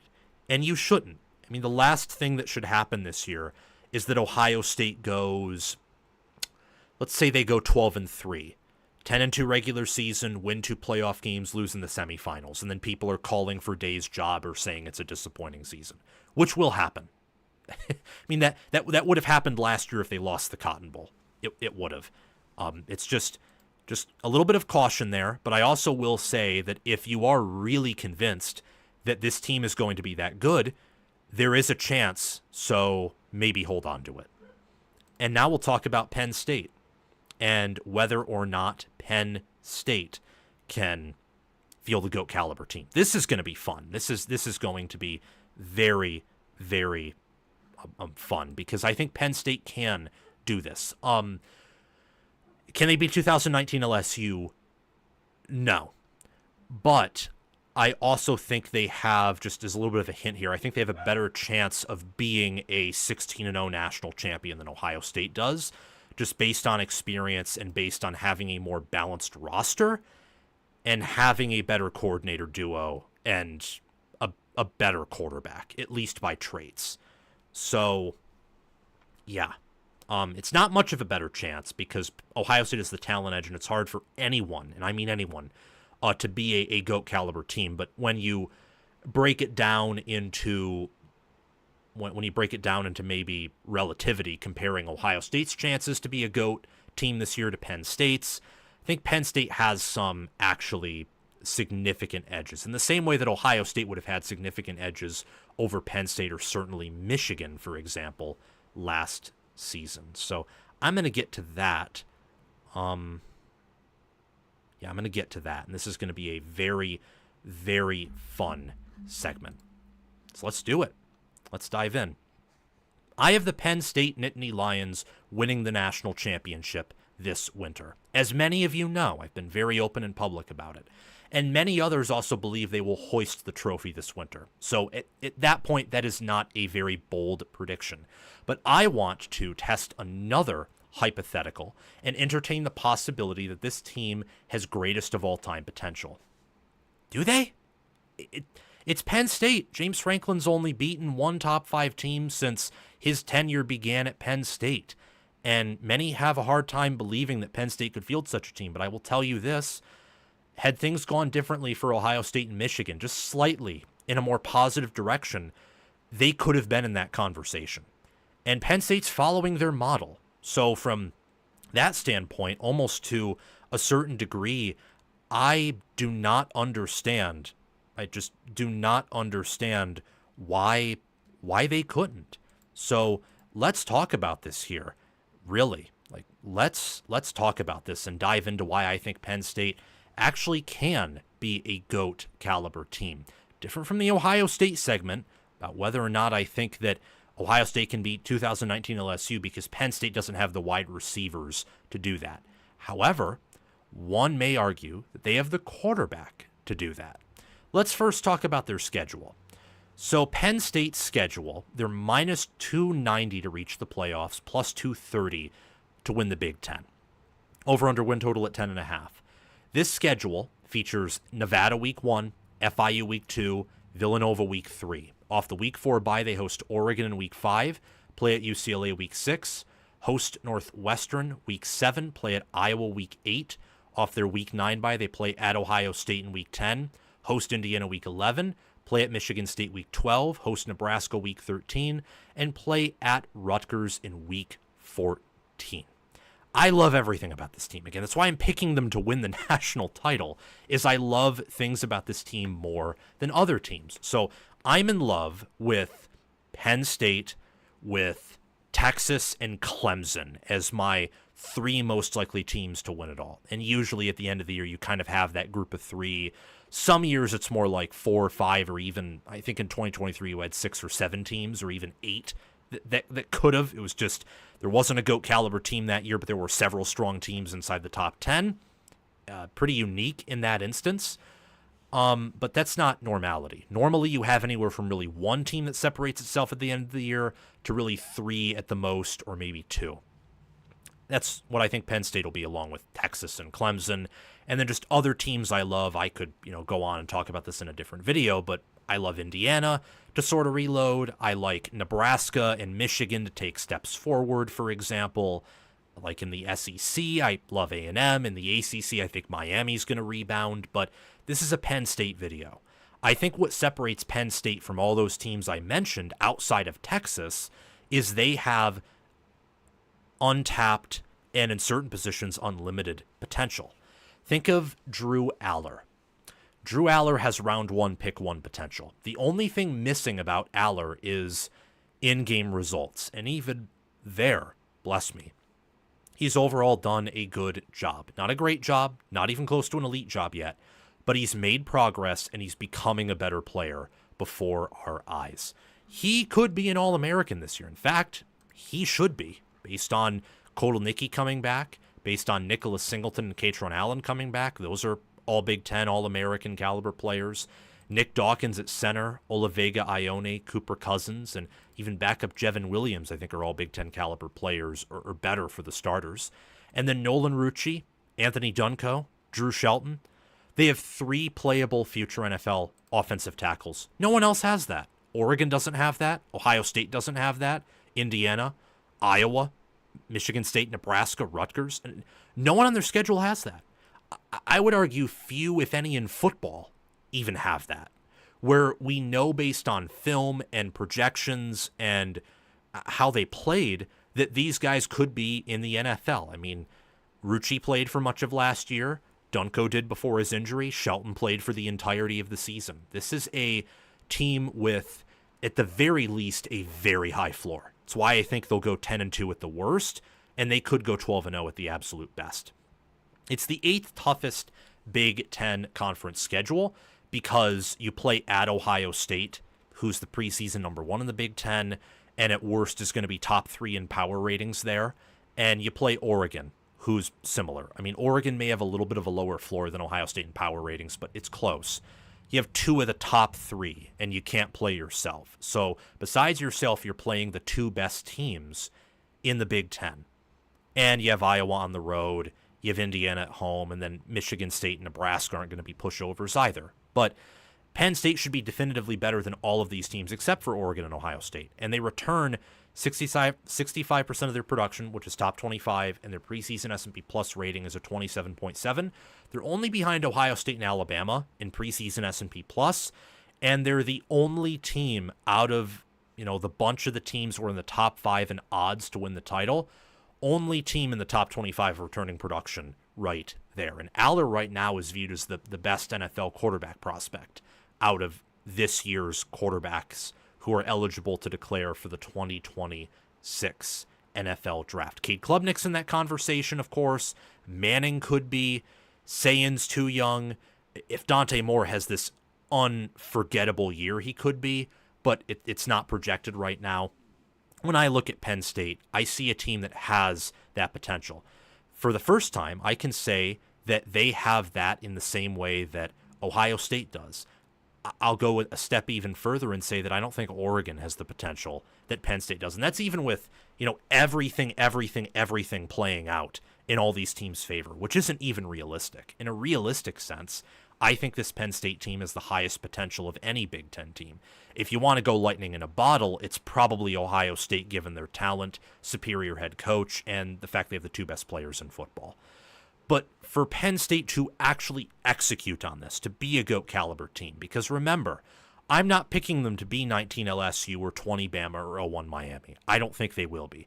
I'm picking them to be in between 2021 Georgia and 2023 Michigan. Maybe could be better than 2021 Georgia, but they're not going to be 20 Bama or 19 LSU by my prediction. So to be a GOAT caliber team, they'll have to be better than even I'm predicting them to go. And I think this team will go undefeated and win it all. So coaching, to win it all for Penn State, but even more so to be this caliber of team must dramatically improve. So Franklin has to actually change his game management style for this to happen. Wide receiver must work out in its entirety. So not just 2 players translate, but all 3 translate, and you probably see some development. And potential has to emerge in ways that we're not exactly expecting. So a key example of that is I think that there is not an Abdul Carter on this team right now. I think Sutton can be close to as good, but in a different way. And an Abdul Carter on this unit would be very helpful. So what if someone becomes that caliber of player at a certain position or at edge that I don't expect? That's what I'm talking about potential emerging.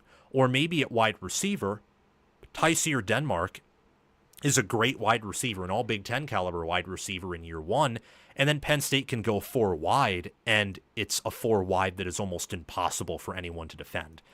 Again, potential emerging.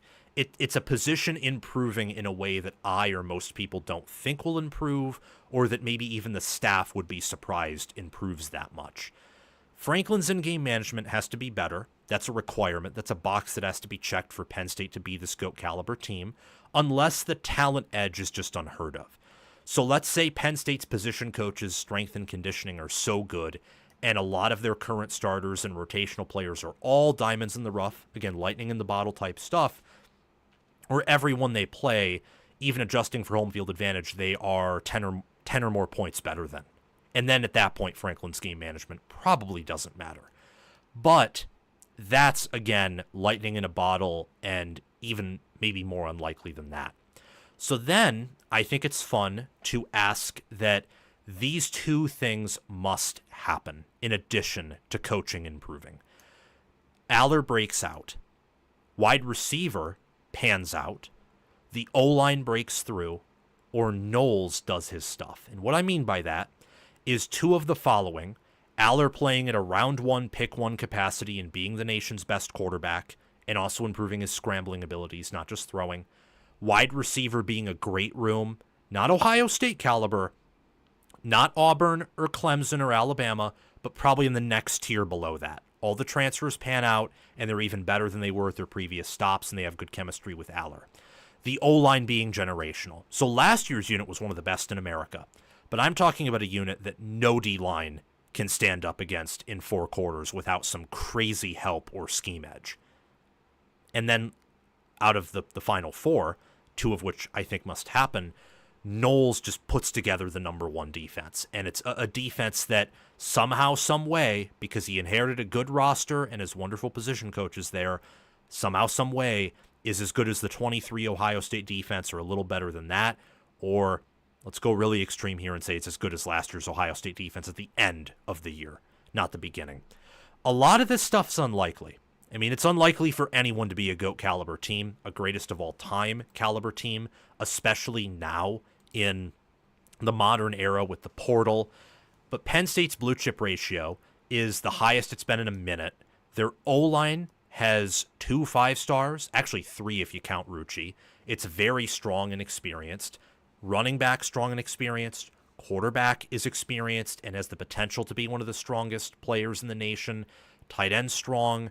Wide receiver is a position of weakness, but I think they've addressed it in the portal. And defensively, I don't think this defense is maybe as talented from a raw talent angle as the 23 or 24 defense was, but they have a better defensive coordinator. And the secondary should be better than last year. For example, at corner and linebacker should be better too, with Roez being healthy and, bringing in Amari Campbell from the portal. So is there a chance that Penn State is this elite and generational? Yes, and their experience and team chemistry plus staff help a ton. Is it likely? No. I mean, I'm one of the highest people on Penn State in America, and I am not even betting on them being objectively in this conversation. Like, people will put them there because 16-0, 12-team playoff, and I think being better than the previous Ohio State or Michigan teams that won it all. But in reality, then when you factor in how down 2025 should be again, and compare the talent that Penn State has compared to LSU and Alabama in, 20 and 19, and then especially that 0-1 Miami team, and some of maybe even the Pete Carroll USC teams, you'll think to yourself, yeah, I don't know if they're definitely in that conversation. Maybe flirting with it, but to definitively be there, that's unlikely. And my prediction for Penn State, I admit, obviously, because Vegas doesn't have their win total at 11.5 or 12, my prediction for them is unlikely. And it's even lower than this. Be high on Penn State. The word of caution I will give you here is do not expect this team to hang, 50 points or 40 points on everyone, or to get a bunch of downfield plays. But do expect this team to carve teams up front, to be aggressive on defense. I caution you against some of you, do not view this Penn State defense as a unit that's going to take a drastic step back because, Jim Knowles always does this where the first year is bad. That's because Ohio State's defense, when he took over, was closer in caliber to Duke and Oklahoma State than Penn State's was. Because, yes, their star talent was insane, but their development sucked. It was awful. I mean, it was like Oklahoma's defense. It was a little bit better because the talent was a little bit better and some of their position coaches were maybe a little bit better. But it was bad. It was straight up bad. Like, he inherited a mess at Ohio State and perfectly cleaned it up in 2 years. I imagine that in year 1 with this roster, they'll probably improve from where Allen had them at the end of the year. And now, last but certainly not least, I want to give you Big Ten teams who I think can make it to Indianapolis. Why? Okay, if there is a moderator, please mute this guy. That's not fun. I'm gonna do that. There we go. Yeah, you can't spam the chat, man. You can't do that. It's just excessive. I mean, look what you just did. You probably pushed viewers out of here. For context, my favorite team is Michigan. Michigan would get destroyed by Penn State or Texas. If not for Ohio State recruiting and developing how they do at certain positions, and more importantly than that, they just not publicly but tacitly saying through play calling that he'd rather essentially like prove a point than just air it out against a Michigan secondary that in no way matches up with his receiver talent, I'd be confident in saying that Ohio State would beat Michigan this year. I mean, they should. Ohio State's the better team than Michigan this year. I don't like to mention it often as a Michigan fan because then, especially I find a lot of Buckeye fans, like who are new to the channel, will use it to just dismiss any of my opinions that are either pro-Michigan or maybe lower on Ohio State than some. But I'm not picking Michigan to go past.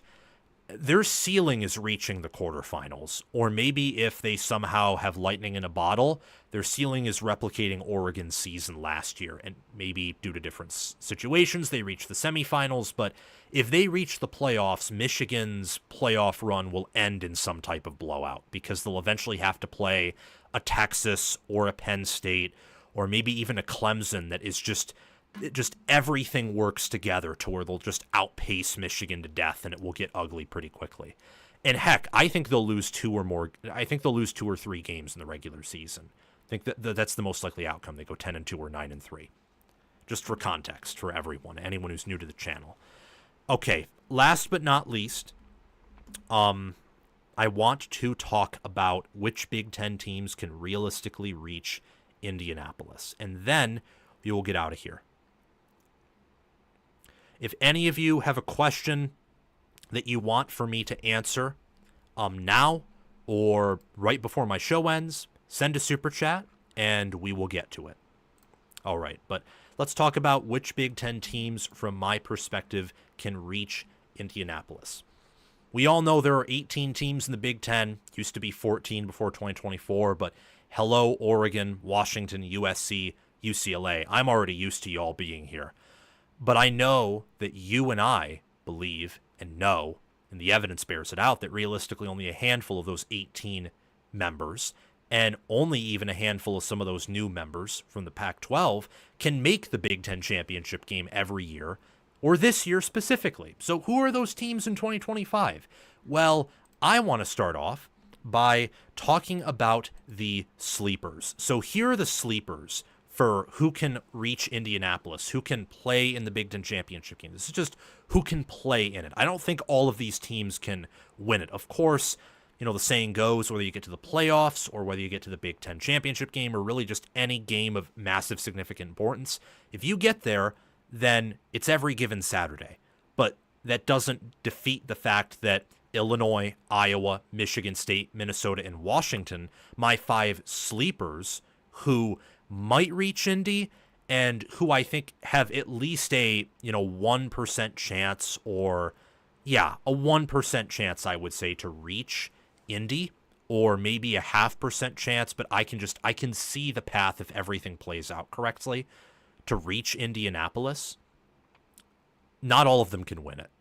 In fact, on this list, I would say that the only team that could, and it depends on who their matchup is. Let's say the top teams, because the top teams in the Big Ten outside of Oregon play each other, and Oregon has a ton of road trips. Let's say that Illinois and Indiana both go 11-1. Then maybe Illinois could win it. But really outside of maybe Illinois, because of how much experience they bring back, and even then, I would never pick them to win the Big Ten. The rest of these teams I need have a 0% chance to win the Big Ten if they do make it to Indy. Washington and Illinois would be the only teams that maybe have like 1/1000th of a chance to do so because of Washington's overall talent and Illinois' overall experience. Michigan State, maybe, because the talent on offense and the staff. Minnesota and Iowa, definitely not.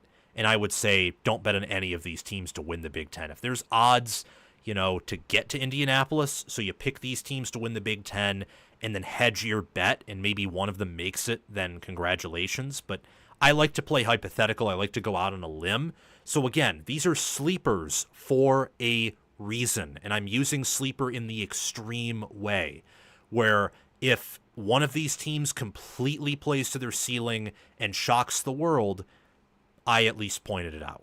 So Illinois returns their quarterback, entire O-line, and much of their defense, and their schedule's easier. For Iowa, the logic is their schedule's tough, but they're strong in the trenches. Parker's a defensive wizard, and Gronowski could be a good quarterback. So if all those things combine and they host Oregon, Penn State, and Indiana, the 3 biggest teams they host, maybe they can make it with 7 Big Ten wins. For Michigan State, it's another tough schedule like Iowa's, but there's no traveling on the West outside of USC, which is early in the year, and they have an elite staff. I think it's the best staff out of this bunch. Minnesota, Ohio State and Oregon are automatic L's, but much like Iowa, the schedule's tough enough to where, what if they go 10-2 or 7-2, and they could sneak in? They can beat anyone on their schedule outside of those two teams, and they could have a top 10 defense plus running back unit, and if the O-line pans out, they could game control every team on their schedule to death except for the Buckeyes and Ducks. And as for Washington, what if DeMond Williams is Kyler Murray, and then combined with the play calling and the skill position players they have, they just outscore everyone, and Ryan Walters' defense is good enough to force a few punts or turnovers or sacks to where Washington overwhelms people. So that is my logic behind these sleeper picks. Now I want to dive more into what I think are the realistic options. We'll start with Indiana, who actually has the worst odds out of all of these teams to win the Big Ten. I think Indiana can make the Big Ten championship game. Preseason S&P Plus rating of a 12.2, which is 23rd. They return 62% of their production. Their win total is 8.5, coming off of an 11-2, 8-1 campaign where they lost to Notre Dame in the first round. Not going to bore you to death with the schedule specifically or do a deep dive on the roster here, but they play Old Dominion, Kennesaw State, Indiana State, Illinois, Iowa on the road, Oregon on the road, Michigan State, UCLA, Maryland on the road, Penn State on the road, Wisconsin at home, and Purdue on the road. It is a workable schedule. 30th per FPI in terms of schedule rank. I can see this team go 11-1 at the best. It's realistic to a certain degree because I don't think they would need lightning in a bottle to beat Oregon because it's early enough, but it is very unlikely. And their floor, they could go 7-5, or they could go under their win total and go 8-4. Again, top 25 preseason S&P Plus. They return 62% of their production. I love all of their positions, especially staff, minus one position that's right tackle with Zen Michalski. If they somehow get Zen Michalski to play to a level that I think Ohio State thought he could play at or wanted him to play at, well, then maybe 12-0 could be part of the conversation. But I'm holding off on that, especially with the limitations at team talent. I will at least in this video give you my All-Americans for each team if I do have them on an All-American list. And for Indiana, that is Fernando Mendoza, Roman Hemby on the honorable team, Pat Coogan at center, Drew Evans at guard, Carter Smith at tackle, Elijah Surratt at wide receiver, and Omar Cooper Jr. there too, honorable mention. My All-American teams, and I will not repeat this for the rest of the video, so listen, they're much larger and they have more spots per team than most All-American or All-Conference teams. Always want to mention that whenever I bring it up to avoid confusion. So that's why there's a lot of Indiana players here.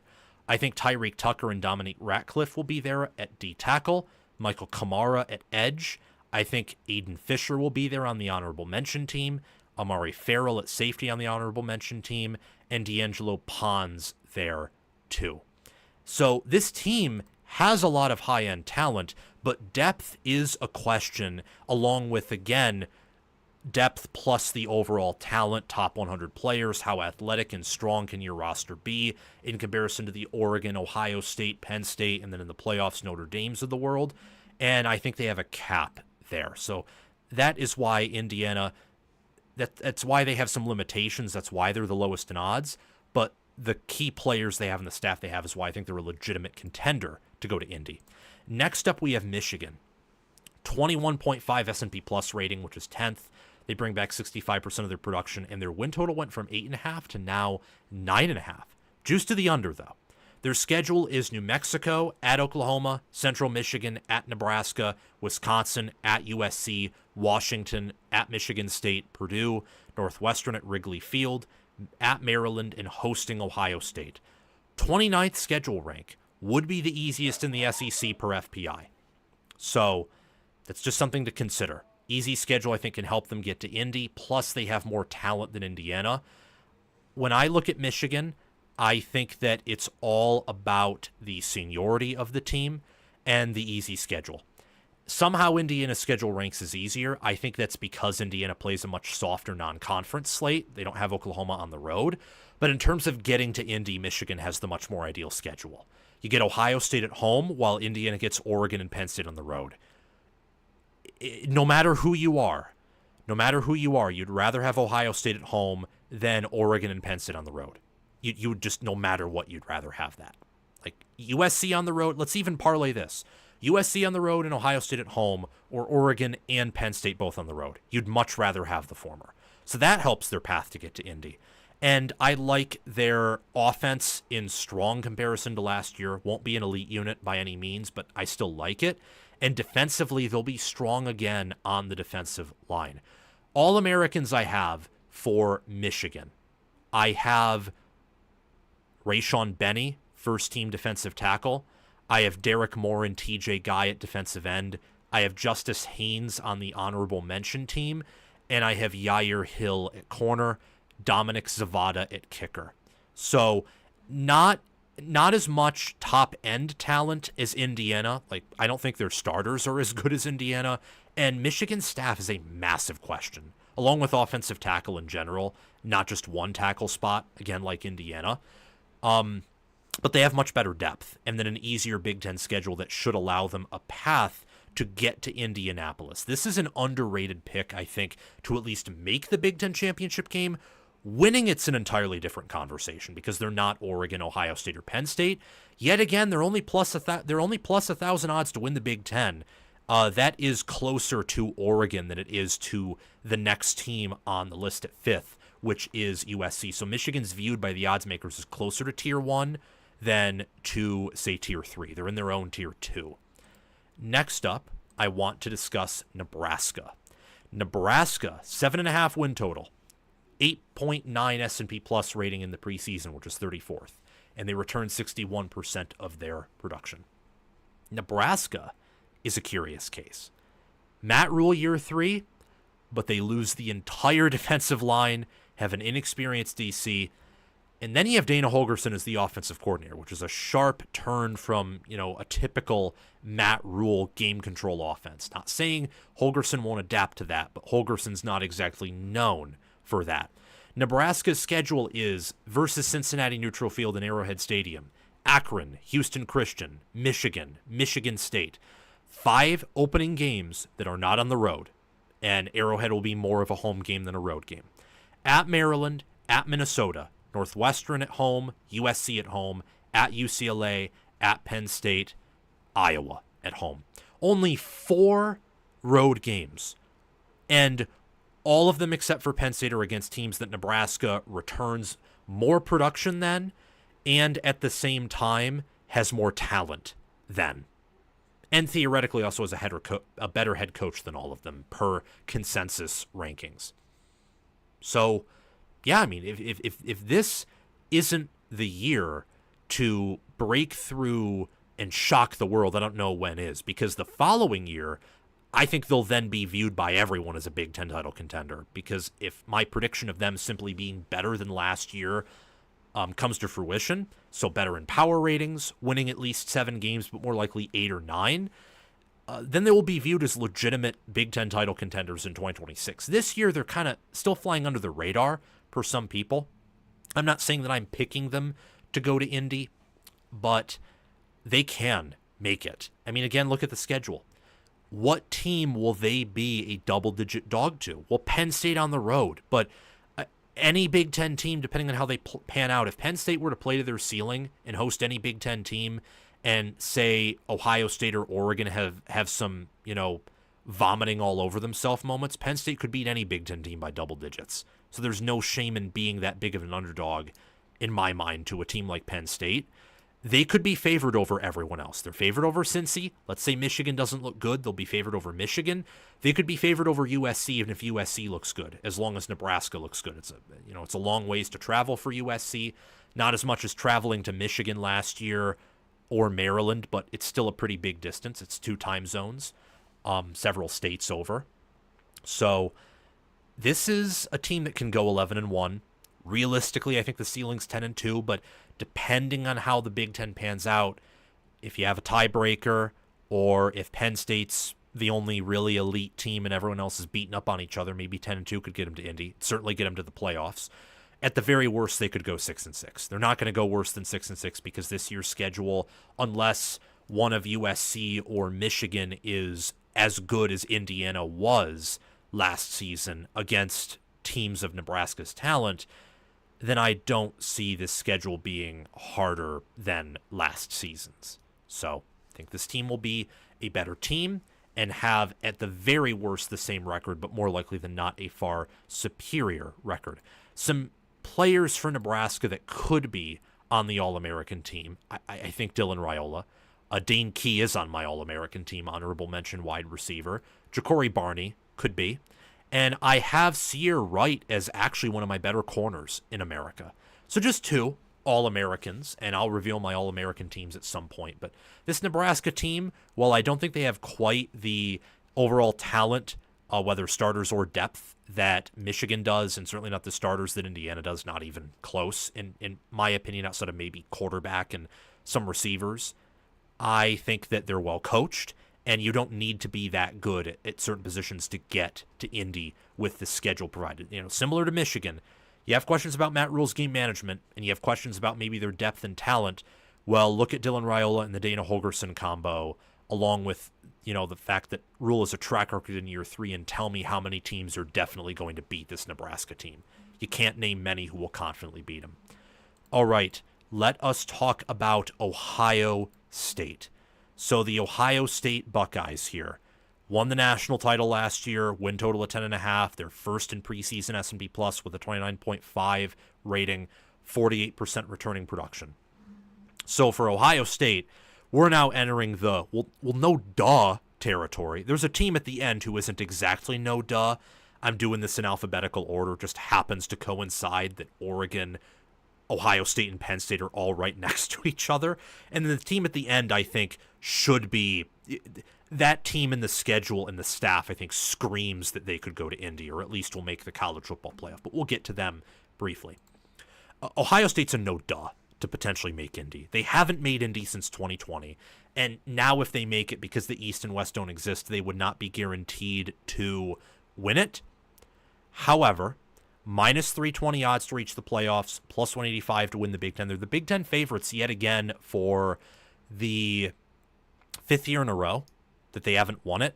In 2023, Michigan was the favorite to win it all, but I think Ohio State and them were directly tied at some books to win the Big Ten. So that right there, yeah. And that game was close. That's really been Ohio State's only stumbling block to get to Indy. Every single year, if they just beat Michigan, they would have won the Big Ten probably 4 years in a row. So who's to say they can't win it this year, win the Big Ten? And even just reach Indy is an easier task now than winning the Big Ten. Even when the East and West existed, that was true, because you have to play that additional game to win it. And even though you'll, go on a tangent here, even if you're favored by 21 points, there's just still that chance you slip up. Ohio State will be better than any of the previous teams we've talked about. The difference is they play a 3-game slate, Texas in week 1, Penn State week 10, and Michigan week 14, that when bunched together could be the toughest in America. Their schedule straight up is Texas, Grambling State, Ohio, at Washington, Minnesota, at Illinois, at Wisconsin, Penn State, at Purdue, UCLA, Rutgers, and at Michigan. Could go 12-0, best case scenario.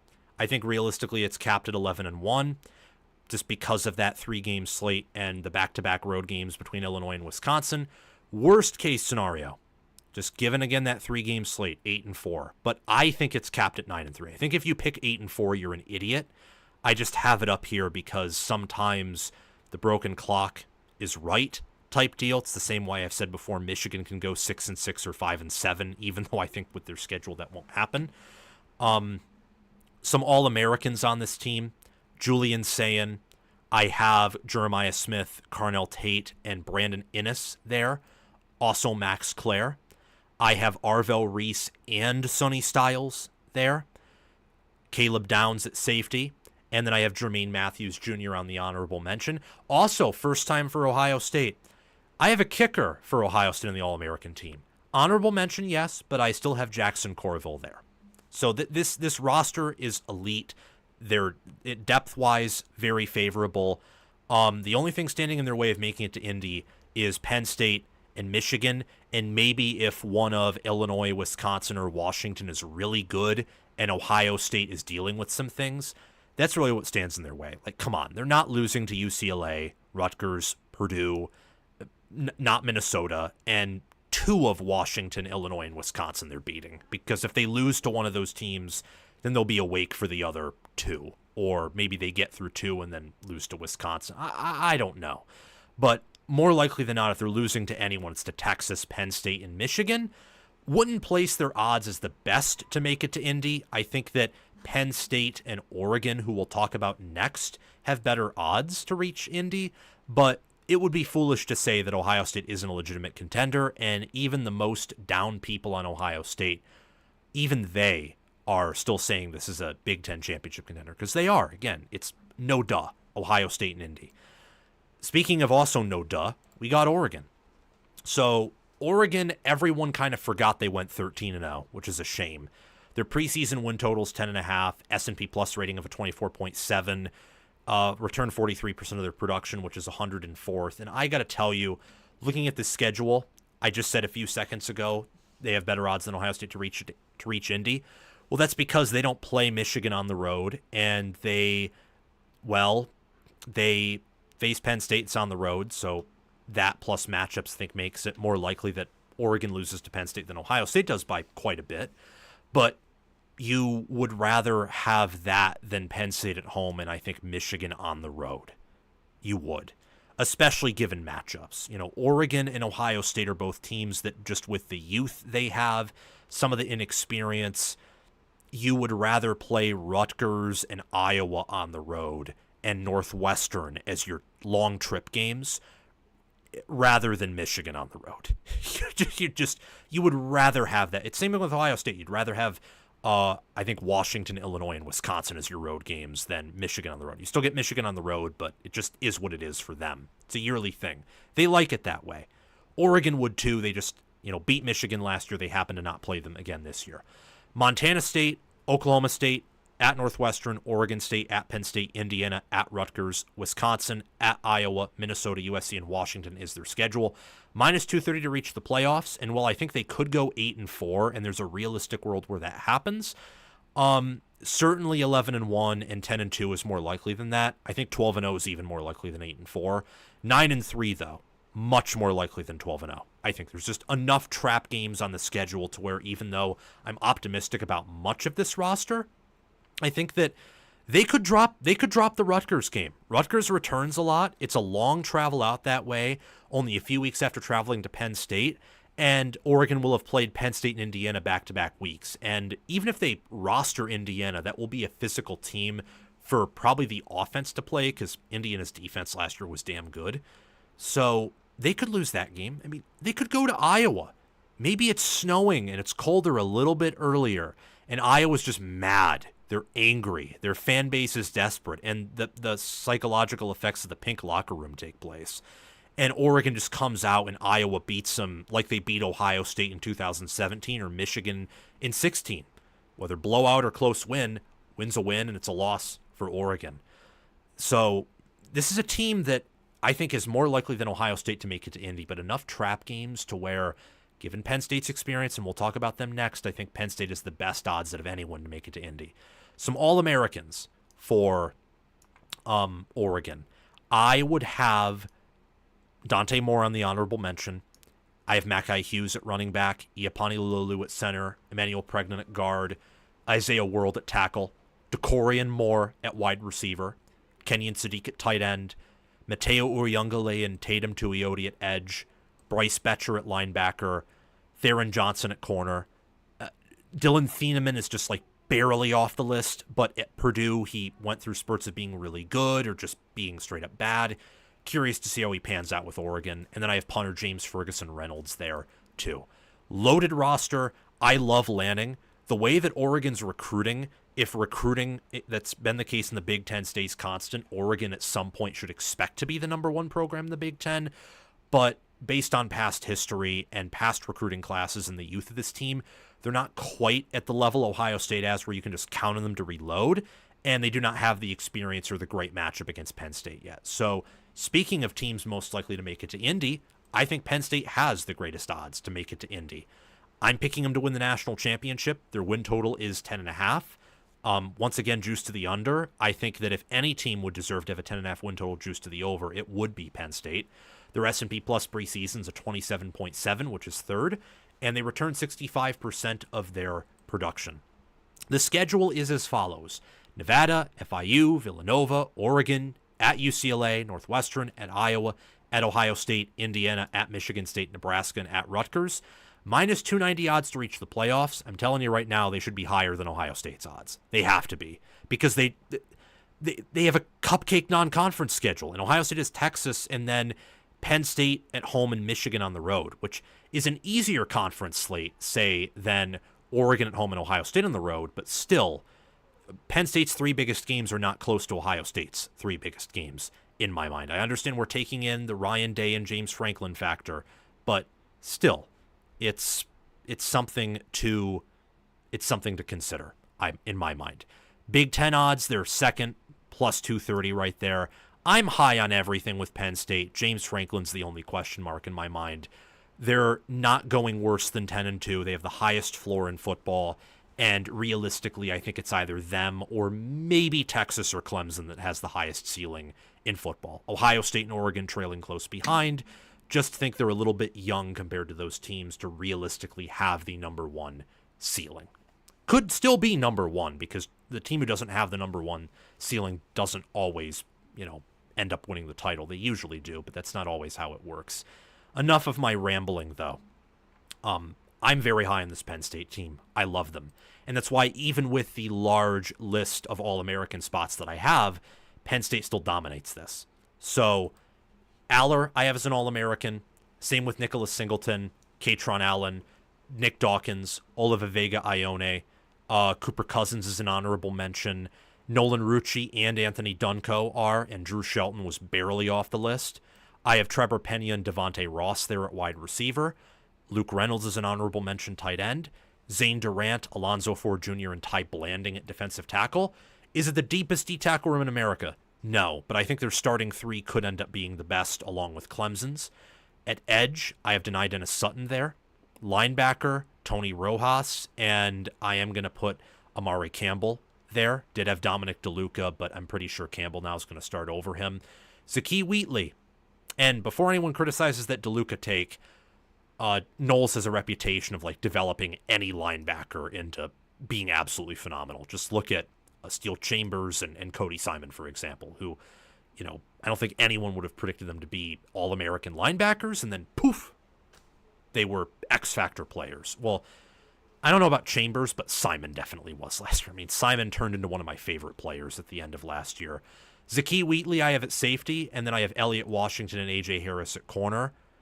This is a loaded team. They led my team, my All-American teams.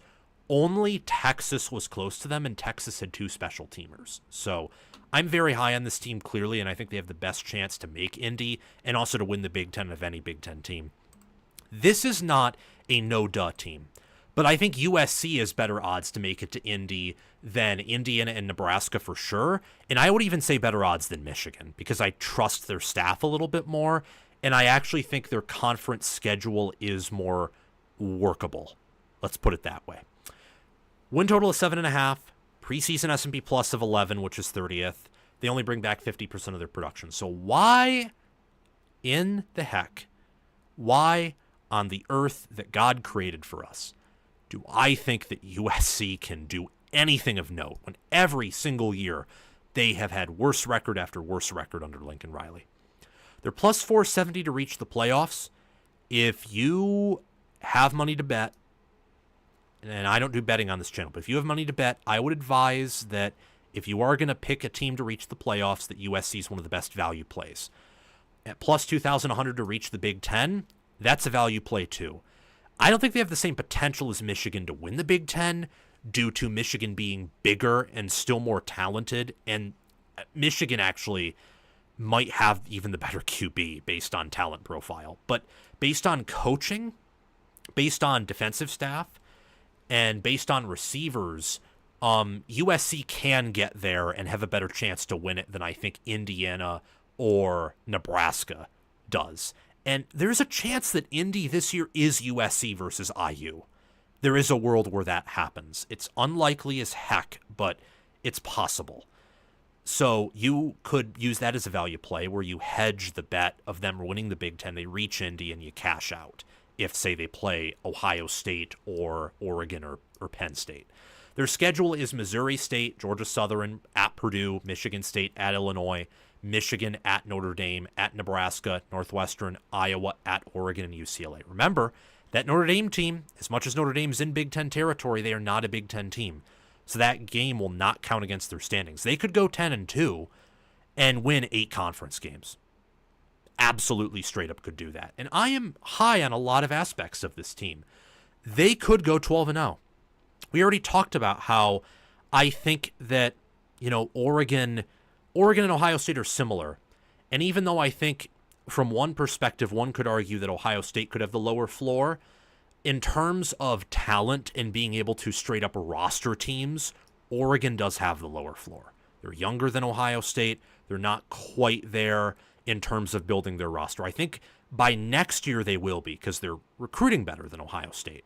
I mean, even USC is right now. USC is the number 1 class in America, not in terms of quality, but overall, and they're top 10 in quality too, which is also why I'm bullish on USC in the future.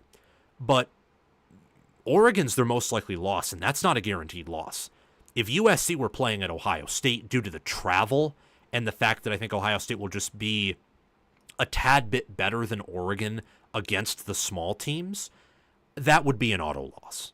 If USC were to travel to Michigan, I would pick that to maybe be a Michigan win. It'd be close, but Michigan returns more, Michigan's recruited better, and Michigan is going to have a much more drastic upgrade at QB than USC will this year.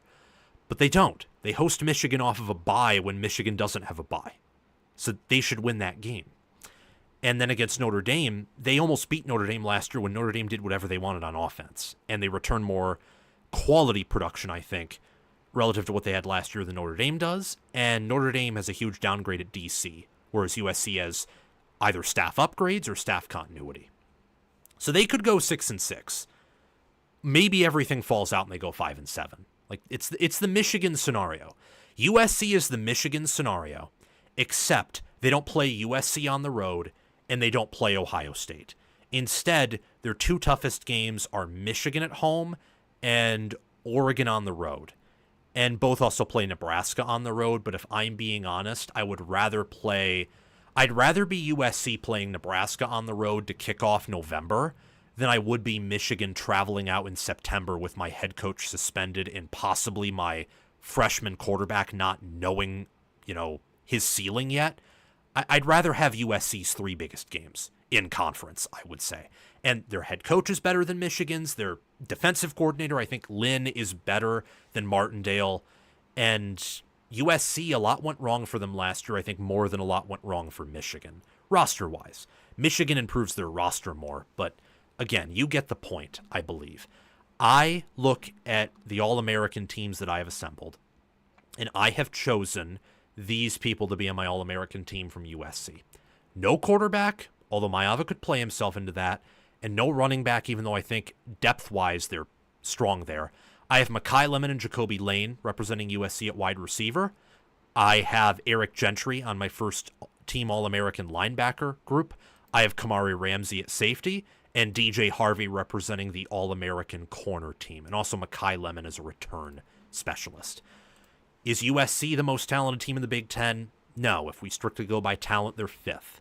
But the schedule, the staff, and the fact that Riley has won, even including last year, a career 70% of his close games, and at his worst QB production of his entire coaching career, suggests that USC might strongly regress to the mean in a positive way. That plus what I think is an easier travel schedule and staff upgrades and just what I think might be a culture shift screams that this team will, I think, definitely reach the playoffs, and they very well could reach Indianapolis. That's it for today. That's it. Thank you, guys. Unless there is a super chat here, I am going to leave us, and there is no super chat. Hey, Blue Wolverine. Thank you for stopping by to say hello. And as for Kevin Chavis, yeah, I get it. 16-0 is bold for Penn State. It's bold for anything. To close off this episode, I have a question. What do you think about the recent news of the Michigan defensive coordinator saying this year they'll be able to rotate 10 players on the defensive line? Thunder Redmond Michigan football show, that's to be expected. I am not high on Michigan's linebacker room like most Michigan insiders are. Like, I have a lot of questions about that room's upside, discipline, even the position coach. Depth isn't a question, though. But I will tell you that Michigan D-line, that could be the deepest D-line in football. I don't think it quite has the starting upside of Clemson or Penn State, but they're more proven in terms of collegiate on-field play than Penn State is. Benny could be an alien. Could be. And I also think that they have 10 rotational players. I mean, they have 4 defensive ends who are capable at being all Big Ten players, and they probably have 5 or 6 defensive tackles there. They have 6 or 7 defensive tackles at 300 pounds, guys. So I would not be shocked if they have 10 players or maybe even a little bit more that they could rotate on defense. All right, barring any super chats, that's all. That's it. And even if we add super chats, it'd only take a minute to answer them individually because I have a commitment to be. So I'll see you guys very